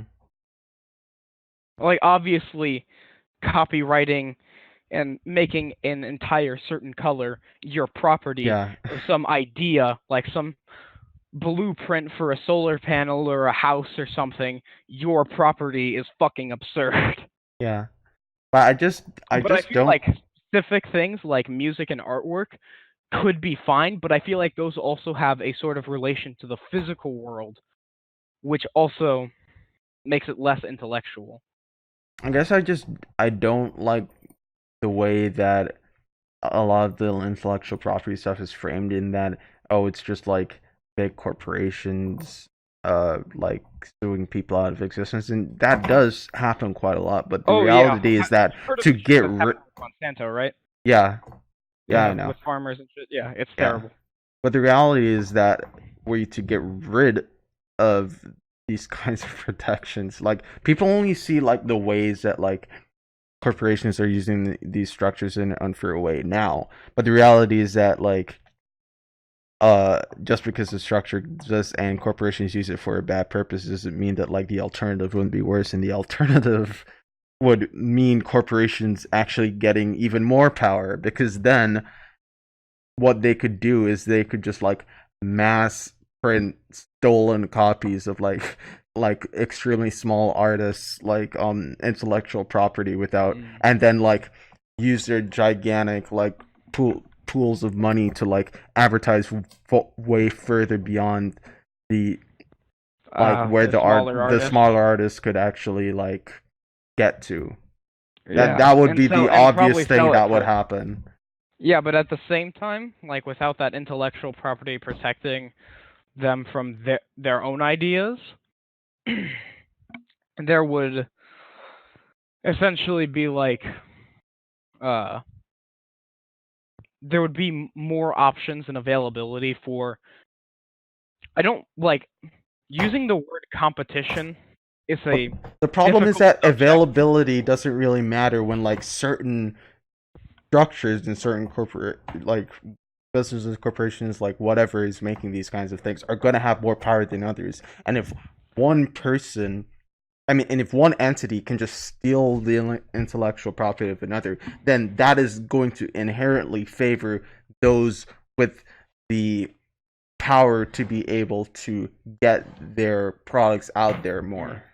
Yeah, but at the same time, I feel like most people against intellectual property are also communists and anarchists to varying degrees that are like against their existence and would like to see them collectivized or just outright destroyed in the first place.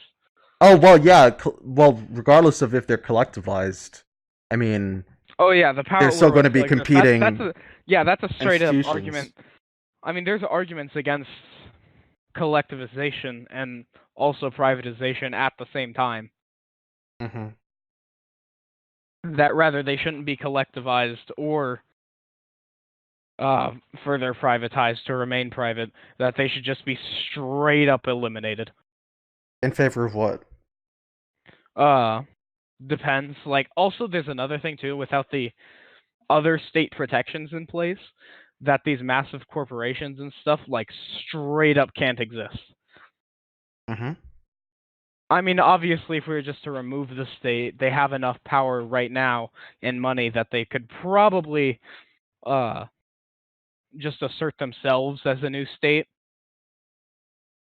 and I keep mean, all their like, power and I shit. guess I'm not fully convinced of that, just because like I don't buy the idea that like in a completely like libertarian sense that like there would just be like infinite competition. I actually think the opposite would happen. That like all markets naturally tend towards monopoly, which is why I kind of like Oh, I hate that favor. take. I think that's a dumbass take. I That's why I kind of more favor like participatory planning, but like that's a separate Mm. thing. I strongly dislike planned economies.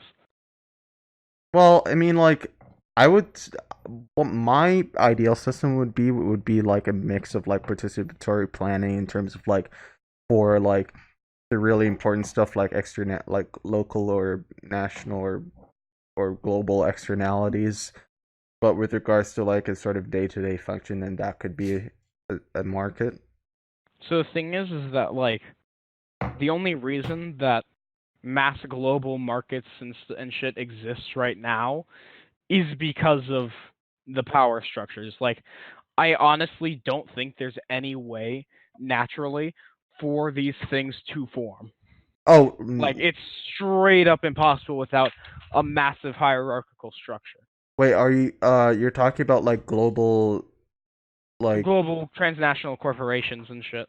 I guess like the my counter argument would be like I don't necessarily have a problem with like globalized as long as they're collectivized like globalized like institutions because like they would like having these kinds of things done purely on a local level kind of like um I mean, not to mention eliminates the idea of a eliminates global economy has been extremely detrimental to the environment.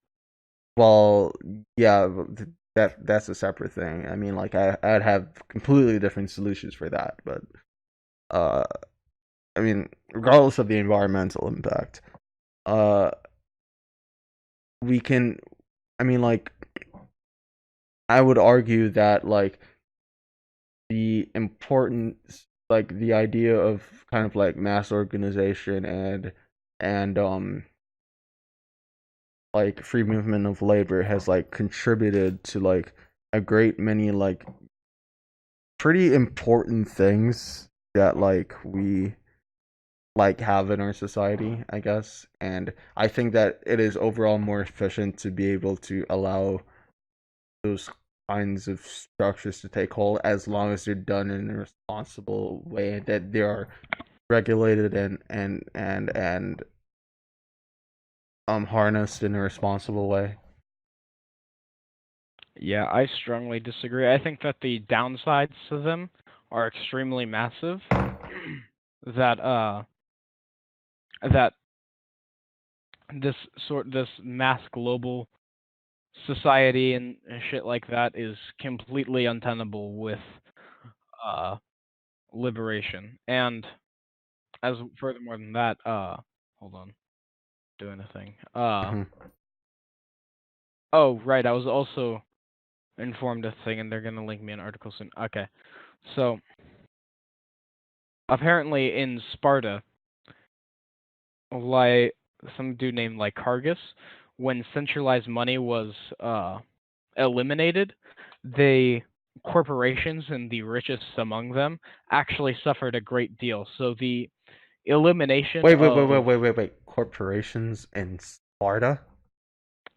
I mean like the rich that's what I said, the richest among them, like Oh, well. essentially Okay. corporate lords, if you want to, like the Spartan equivalent, if you will. So That like the makes sense. nobility. Yeah, the very rich nobility and stuff. They suffered a great deal of losses of wealth from this abolition of centralized currency. So the abolition of the money monopoly, the land monopoly, and Oh, I don't believe in centralized currency. That's one yeah, thing. before I am strongly against centralized currency. mhm. Centralized currency leads to cash nexuses, which leads to the compounding of and monopolization.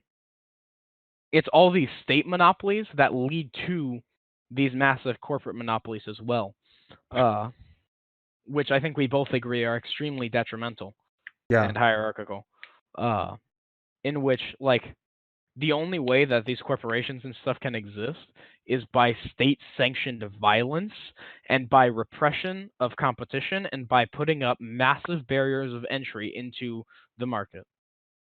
These things I would like to see eliminated, So for and certain things, by don't that, massive barriers to entry just naturally exist? mm, I wouldn't. I mean, they're artificially inflated, but to certain degrees, there's some amounts Like of you can't barriers just to like entry. get up and start an Amazon. I mean, to an extent, but that's under the current system. uh, I mean, like I could perceive like perhaps in like some sort of like extremely different and future technological society like that being possible, but of course I like mean, I don't even see the need for it being an extremely technological society. Like, for well, example, like, so I mean, are like to you be able to like the kind of like mass labor organization that like Amazon does is kind of like almost really pretty, shitty? yeah, but it's also unheard of, as in Yeah. like it's certainly unprecedented in a certain sense. Uh, shit. So,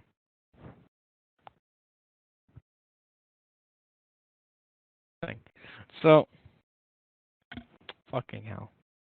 If I can do things. Um,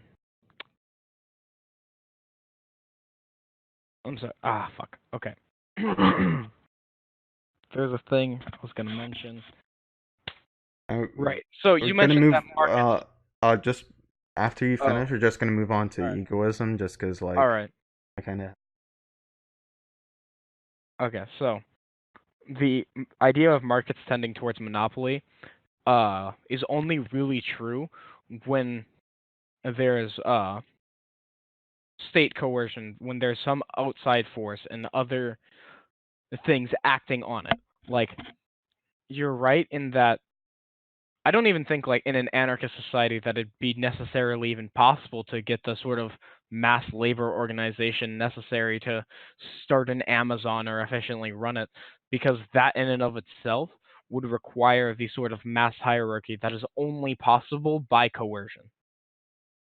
That by the elimination of things such as capitalistic property rights um, and these numerous other things that are a sort of defining feature of capitalist state society and authoritarian society, that we necessarily also eliminate the ability for these massive structures to exist to begin with. And furthermore, there's one of the reasons that I've thought of this a while ago, and I sort of want to flesh it out more.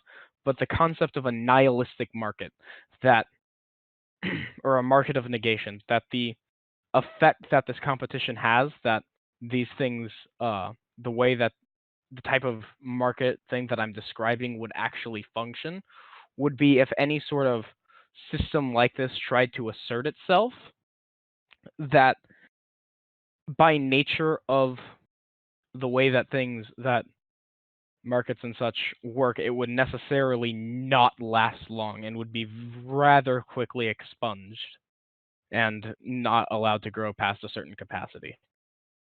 Well, I say not allowed, but it wouldn't be able to grow past a certain capacity due to the amount of organizational power and wealth that would be necessary. That would be essentially impossible to accumulate to begin with. I'm wondering why you say I'm wondering why you say that the kind of like mass labor organization that Amazon does is necessarily tied to exploitation. So there's a number of reasons that ties into some anti-work theory and such as well. But like that sort of mass organization is only really possible with a bureaucratic apparatus, that there needs to be a chain of command, like someone watching over this group of people, make sure that they're doing this, and over here these people doing this, and one person watching at the top and getting the shit. It necessarily entails hierarchy, which itself necessarily entails coercion and all that shit. Yeah, I guess this is where I diverge from a lot of anarchists again, in that I don't see a problem with hierarchy as long as it's democratized. So if like yes, this bureaucratic I mean, democracy system is needs, itself a hierarchy. I suppose. I mean, like I would like to eliminate the necessity for democracy as much as possible. But if we're talking about like what I would prefer, like if I think quite a lot of people would agree with me on this. Like would I be willing to like sacrifice like a democratized um a democratized like hierarchy, right? Um for the benefit of um having like these kinds of like amazing things like Amazon, which like gotta say I really like Amazon even though they're a terrible company. I like that they deliver things to me and I don't have to leave my house. Um but Have you considered that's just because you suck? I'm kidding. maybe I'm kidding. okay. Uh but I think that like a lot of people would probably agree with me in that like they're probably okay with like hierarchies and like just as long as that they have a say in them. I mean, so the thing is that in democracy, it's only like even direct democracy. It's only sort of like. So the thing is, I guess you do in a direct democracy. I was gonna say that it's sort of like a sham that you have the same things, but like that's only with with representative democracy. That's true, but with direct democracy, especially on that sort of scale of Amazon, I imagine that uh, the sort of idea of you having an impact is also somewhat illusory, and there's a difference between being heard and having your thoughts and desires and interests and wants and needs and shit uh considered and enacted. Like it's all fine and dandy and shit to have direct democracy and everyone's voice be heard, but not everyone's wants that they're expressing with their voice in this system is being fulfilled. And furthermore, there is a coercion necessarily involved as well that I think can be alienating. That there is a sort of social responsibility placed on you to participate within this system, and you have to participate within this system if you want to have your voice heard for the chance of it being enacted. You don't really have the full choice of doing it yourself, if you know what I mean, if that makes sense. Like, it's not. I mean, I'd argue that you don't have the choice of doing it yourself anyway. What do you mean? Well, I mean, like even within an anarchist system, you wouldn't have the choice to have a apparatus like Amazon and also be able to have your voice heard. Like those things are incompatible. Having your voice heard and working at Amazon in an anarchist system? Yeah, in terms of like I having mean, that yeah, kind of because mass Amazon wouldn't mobilization. exist in an anarchist system. Yeah, exactly. I guess like these kinds of like services are things that I value in a certain way.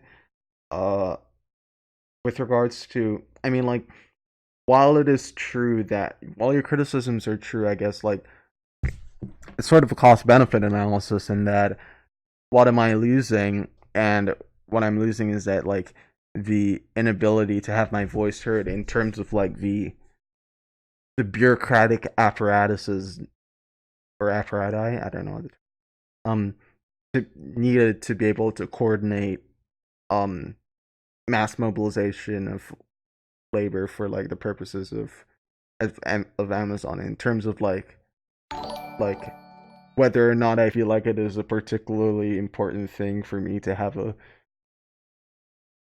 my voice heard on is like I don't feel like it is that particularly So the thing important to is me. that rather than having, rather than just having a semi-vague promise of your voice being heard, you have the option rather instead to get with other people who may share the same goal as you to actually enact what you want, rather than just a promise of it being heard. And maybe if the majority agrees, then you have the possibility of your voice and your desires being enacted, but rather you have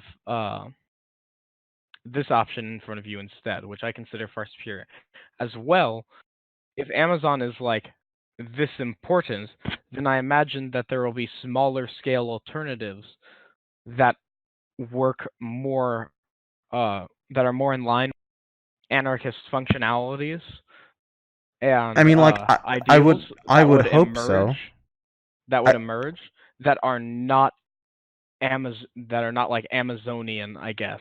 Not in like the from the ant, but like, as in Yeah, I guess like I'm just like a lot more pessimistic as to the capability of markets. I'm really not the kind of person that thinks that there will always be like a reasonable alternative to like a service that may be available to certain people. I mean, Um, I mean, I definitely agree. That's 100% true in capitalism, but markets aren't capitalism and they function differently.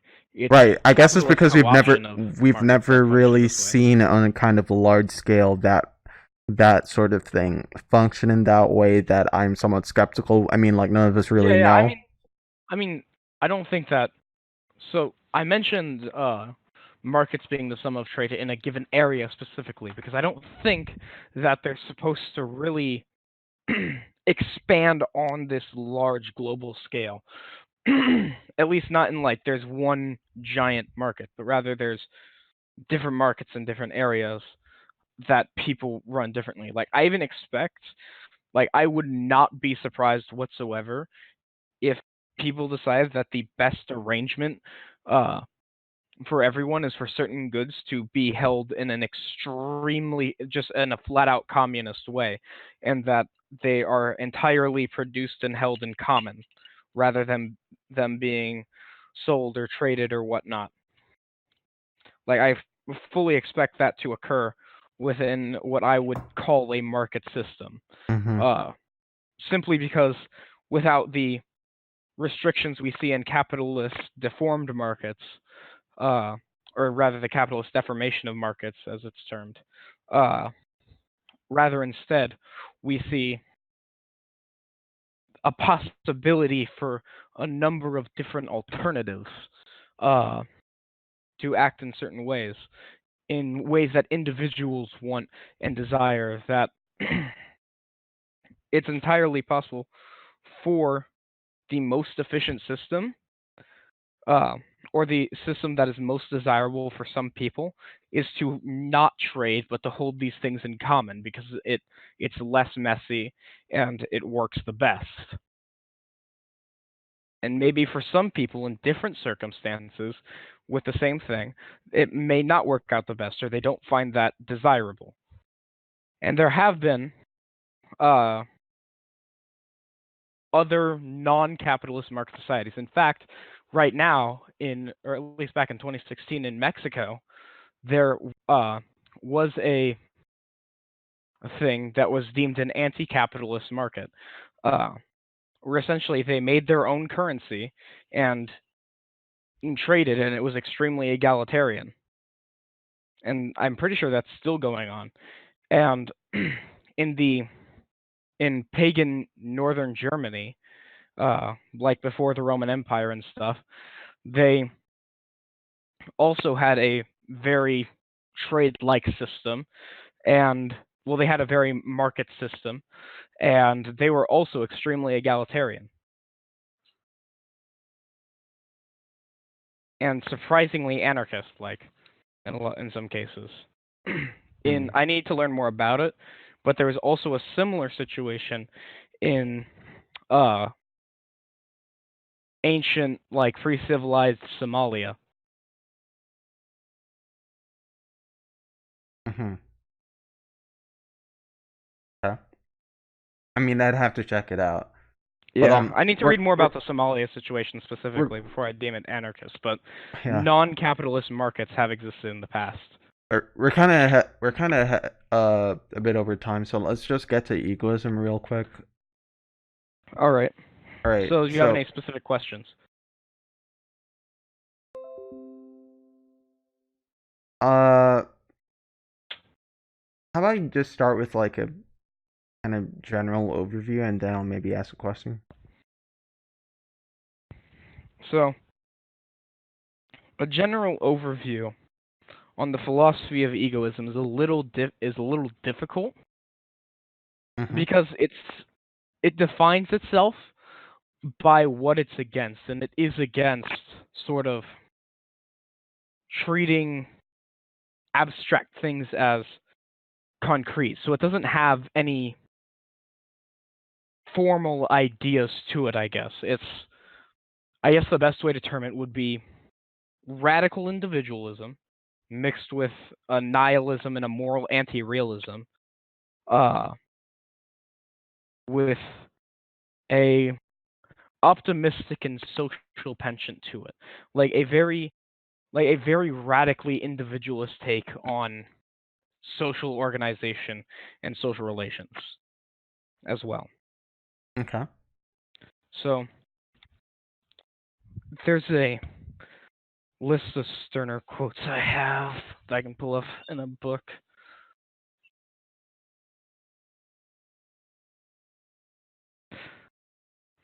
Oh, right. I also have to explain the. So a big thing you've probably seen in the memes with egoism is the concept of spooks or phantasms. Yeah. So the sort of meme version is just that, like, Everything bad. everything that I don't like is a spook and whatnot. Uh, but that's not really true. So essentially, what Sterner defines as a phantasm or a spook, because I'm pretty sure in the Ego in its own, it uses spook, and then in the better translation of the unique in its property, it uses phantasm. Uh, it's a semantic thing. It's a linguistic thing. Uh, he more defines it as essentially like abstract ideas within a society that are imposed on the individual that can hold us back. So, for example, something like I've briefly mentioned it with the gender conversation earlier, but Sterner did not just like advocate that we just forget all spoofs. Like morality, that's a spook. Fuck it all. Fuck it all. Do what the fuck you want. I don't give a fuck. It was more like what I mentioned earlier with gender and it essentially becoming your property. Rather, he thought that we should not just accept these phantasms in society, these abstract ideas forced on us in society, that we shouldn't just accept them, but rather if they sort of serve an end goal that we have, that they serve a desire, that they serve a purpose to us for any reason we want, then we should, rather than letting them control us or letting them be forced upon us or just dealing with them, we should either reject them or fully take them on as our property. And then when we do not need them, then or we do not want them or our goal is completed or shifted, then we can drop them when needed. They are a tool, not some concrete thing that is a fundamental, absolute part of us.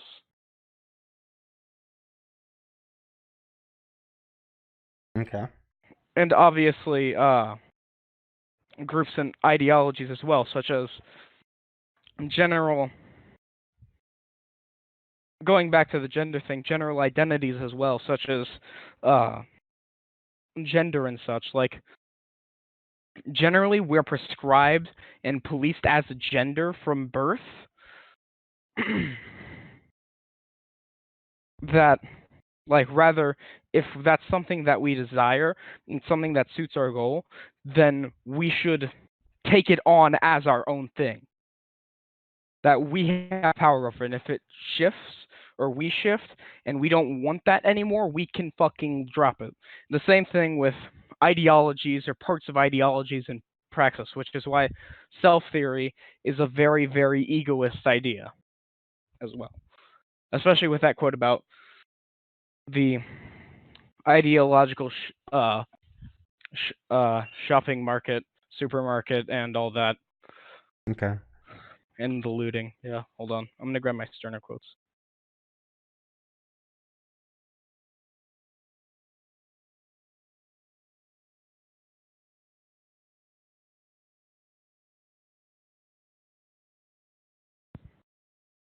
So there was a egoist communism who was apparently very controversial and pretty shitty, called Dr. Bones. May have heard of him. Never heard of him. Okay, but he wrote a thing called "The Stirner Wasn't a Capitalist, You Fucking Idiot" cheat sheet. Okay. So, hold on, I'm waiting for the PDF to load.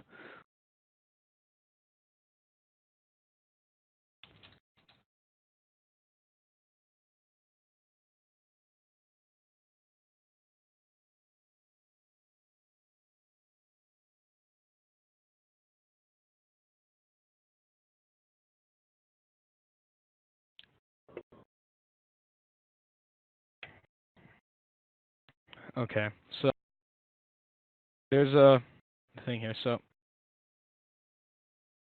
there's two quotes that I'm gonna go from the sort of table of contents here.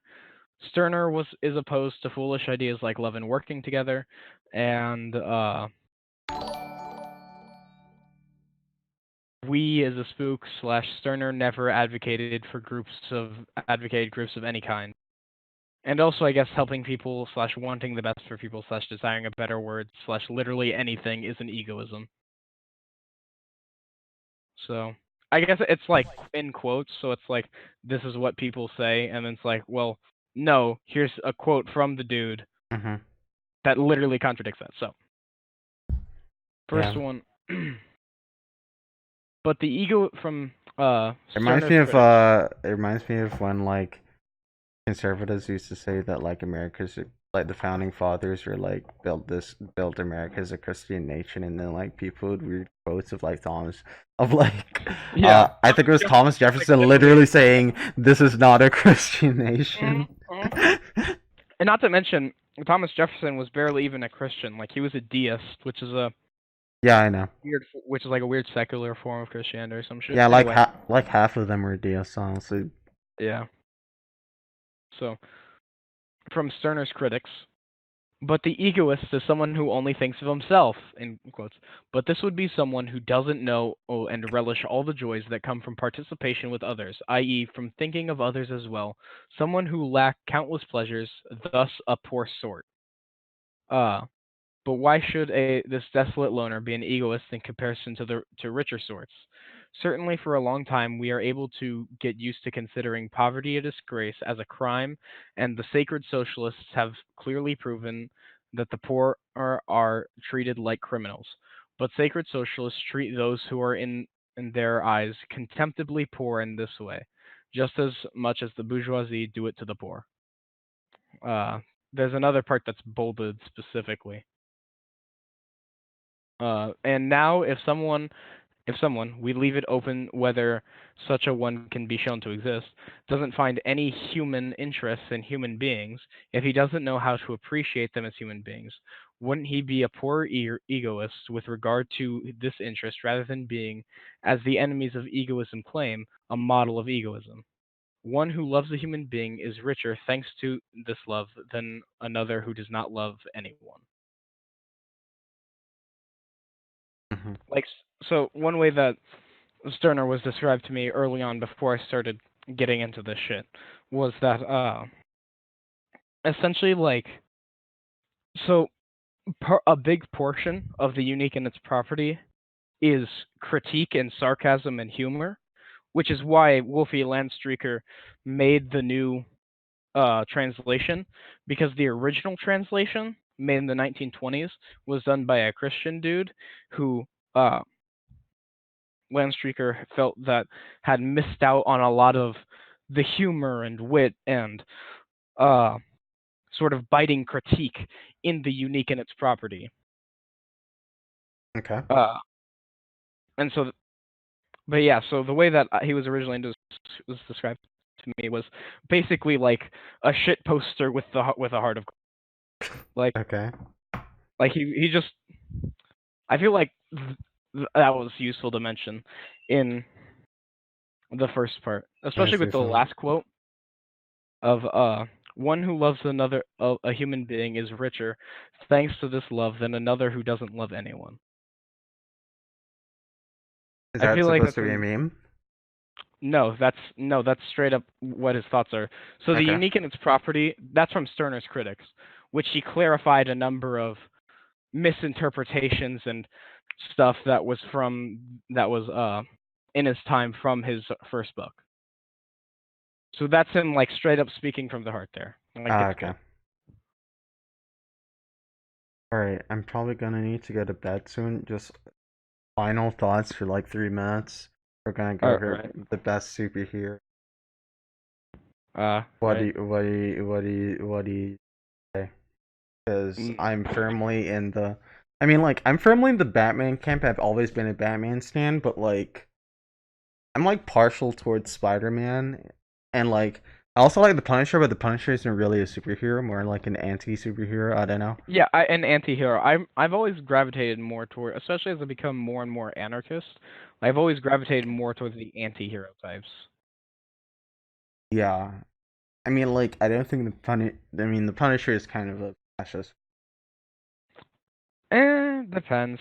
Certain times, sure, but then like, I mean, like, at least in all the stories I've read, I mean, the guy, he's pretty out there. so like there is one panel I've seen. Hold on.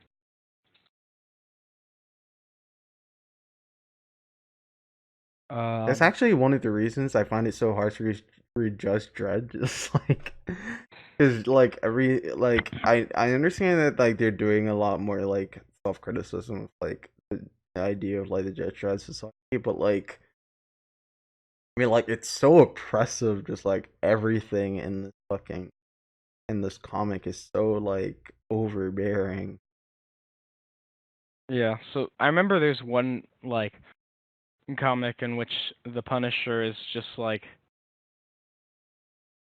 straight up like holding police officer by his fucking ankles from the roof of a fucking building. He's like, "You can't do this to me. I'm a police officer." And he's like, "Cool."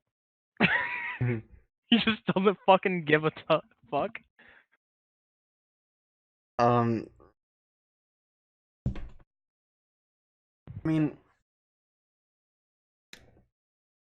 when you speak of anarchism, it actually reminds me of why I start to like Batman's. I've actually started the more left I become, the more like interesting I found the Batman comics because like especially like pretty much ever since like Infinite Crisis, like post Infinite Crisis, the like Batman has never really been treated as a hero in his own story since then. Like post Infinite Crisis, Batman, like the comic consensus on Batman is that like he's like at best a mixed bag, and that's what I find really interesting because like pretty much every other comic seems even Punisher seems to be like fairly heavily biased in favor of the central character. Probably one of the only exceptions to this would be like the newer Just Dredd comics or like maybe some of the Punisher comics like the Vietnam one, whatever. But like when it comes to Batman, uh, pretty much since like ever since Infinite Crisis, it's just been like a litany of like Batman is insane, Batman is like literally a fascist, Batman is clearly a very immoral person, but like it's kind of like they've gotten to the point now where it's like Batman has like caused so much like um horrific, almost irreparable damage that he feels like he has to constantly like be involved in a struggle. It's kind of like the war on drugs. It's like he's constantly involved in a struggle that will never end. I mean, you see this especially in like the Dark Knight Returns when like literally, even though like there's a lot of crime, like the kind of like supervillain crime in like the Joker show where he kills like 200 people in one sitting, like all of that disappears as soon as Bruce like goes out of commission. It's like all of the supervillains really only give a fuck about him. Yeah.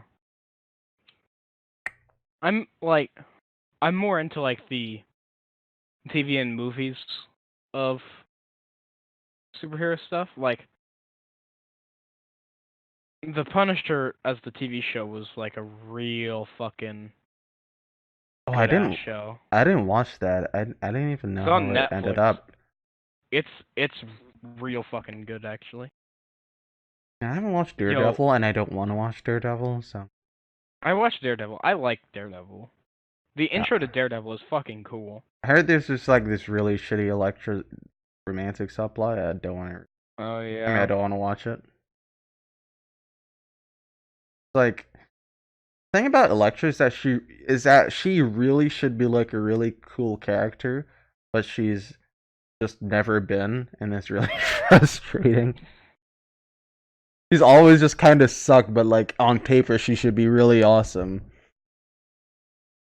Right. Kind of like well, I mean, like kind of like Talia al Ghul, but Talia al Ghul really is pretty cool. It's just that she doesn't show up much. Like, but all of the I all Ghouls are pretty cool. actually kind of so like I know that they're like pretty fucking cheesy and kind of trash, but like I sort of like the DC TV shows from CW. Like they're generally pretty I'm cheesy. gonna have to hard disagree on that one, buddy. I'm I gonna have to know. hard I know disagree. it's a hot take. It's a hot fucking take I got. I'm gonna have to hard disagree. Like they're real cheesy and like That's just a no real for me. bad, but like I kind of like them. That's, didn't like Flash, like they tried to like do Flashpoint and it was just like really fucking. They It was like did. they did Flashpoint for like 2 minutes. Yeah, they did. And dude, Oh it my fucked god. some shit up. So, like, they did Flashpoint for like a whole episode. Believe it or not, a whole episode. It's the first episode. I feel like if you do Flashpoint, there has to be like an entire arc. You can't just like Oh no, they do did it 30 for, minutes and of I mean, so, Flashpoints. like, it was basically just like a brief mention to, I guess, to get comic nerds drooling to lead into the actual plot of the season, which I have to admit, it was one of my favorite seasons. Uh, like purely from a cinematic standpoint. So that was the season with Savitar. Mm-hmm. Have you seen the show, or do you No, just I not care if I haven't. give spoilers? I don't Do care. you care if I give spoilers? I really don't. Okay, uh, so Savitar is uh like this weird ass fucking metal speed god monster. Sure. But it's actually a special suit, and it's Barry from the future. Okay.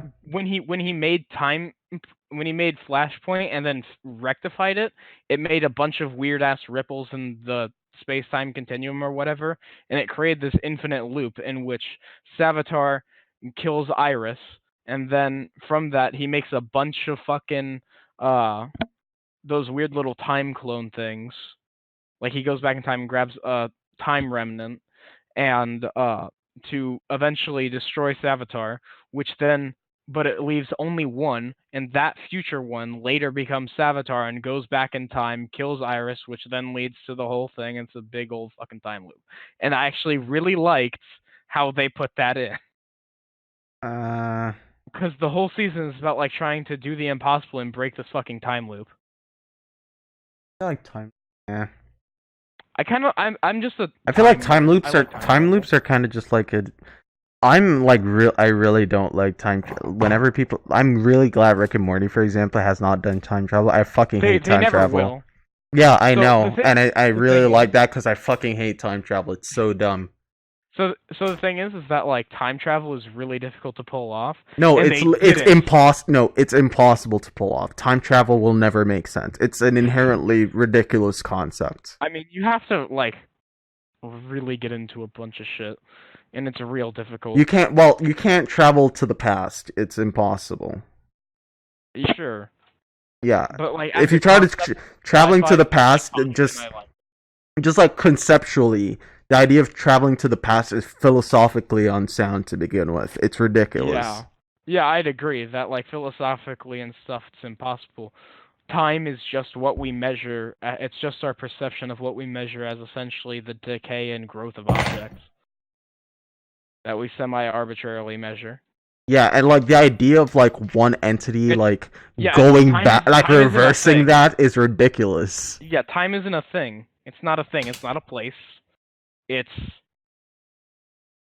it's not a. It's essentially socially constructed, Basically, but kind of but everything socially somewhat like destructive. But whatever. it's somewhat like it's it's an interpretation. Yeah, Time is how we interpret the movement of objects through space, basically. yeah. It's weird. But yeah, time travel is philosophically and physically impossible. Uh I mean, anyways, like it's inherently paradoxical. yeah. And the first season when they tried to do time travel, like I the first season with the time travel stuff, like on the theoretical like sci-fi basis of it, like I understand the theories with time travel, and I really hated the ending to the first season of The Flash for that reason because it's so paradoxical. So they have like the Reverse Flash, and and there's a dude named Eobard Thawne, and that's the Reverse Flash, and then there's his ancestor named Eddie Thawne, and his ancestor Eddie Oh, shoots is this in the himself. show? Yeah, Okay. his ancestor kills himself to erase Eobard from existence. Okay. But like the thing is that that is inherently paradoxical because if Eobard is erased from existence, then none of it has happened, and therefore he would not have shot himself, and therefore he could not have shot himself, which means Eobard does exist, which means that he will have shot himself, which means that he doesn't exist, which means that he does exist, which means that he doesn't, which means that he does ad infinitum. Pretty much. That's kind of how all time travel things end up going. But I mean, like, if you want to go to like a really kind of microscopic level, the idea of um like introducing like an element to a timeline because of like it would it would necessarily change the reality of that timeline. Oh yeah. And if it is, So then you are not the same person that went so back. that's And if you're that's not the same person that went back, then yeah. yeah, yeah. So that's There would that's have to be two of you. yeah. So that's oh shit. I've got a so I sometimes like make stories and write shit, and I actually had a theory about this to solve it. That's like really convoluted. So the thing is that because you went back in time, that event happened, and because nature allowed that, then there has to be another counteracting force to stop it from being a paradox. Unless we just allow paradox to exist, and then there's a bunch of bad shit. And it's real complicated. So what I came up with was something called a supplementary timeline, which is essentially a timeline that essentially loops in itself, that exists outside the normal timeline to keep the main timeline because you went back in time to exist. Okay. Like it's essentially So it's just multiverse stuff. kind of because a multiverse would imply that there's a multitude of universes and stuff that you can possibly traverse in a bunch of different trajectories and stuff. But this is what I'm talking about is essentially a close. It's essentially you have to accept time as a thing for it to work, which it is in the story and the world of the universe. It's not how it works in real life, but it is in the story. So it essentially is sort of snipped from the timeline and then curved on itself in order to exist in a loop to keep the new timeline that's been created going. It's a separate thing. Like there's one timeline, one universe, and then there's whenever someone time travels, there's little weird ass fucking loops that exist outside to keep this new timeline going. That's It's pretty. extremely convoluted and crazy. That also doesn't make much sense. It doesn't. But But like I wanted to allow for time travel, but also not have to deal with paradoxes, so I came up with this extremely convoluted thing. yeah. It works I'd have within to the think about it more because I feel like that is in some way paradoxical. I probably have to think about it more, but like I mean, like, regardless, as you mentioned, that's not how, like, It's time not how it works in the real works. world. No, Like, there's no time way is for that not to a function. physical that would only Yeah, work if, yeah, like, time it's was not a a physical physical thing. object. But yeah. Anyways, I'm gonna have to sign off now just 'cause, like, I have a All lot of right. stuff to do. But, like, yeah, I'll see you, and I'll see anyone who's watching me later. Bye, everyone.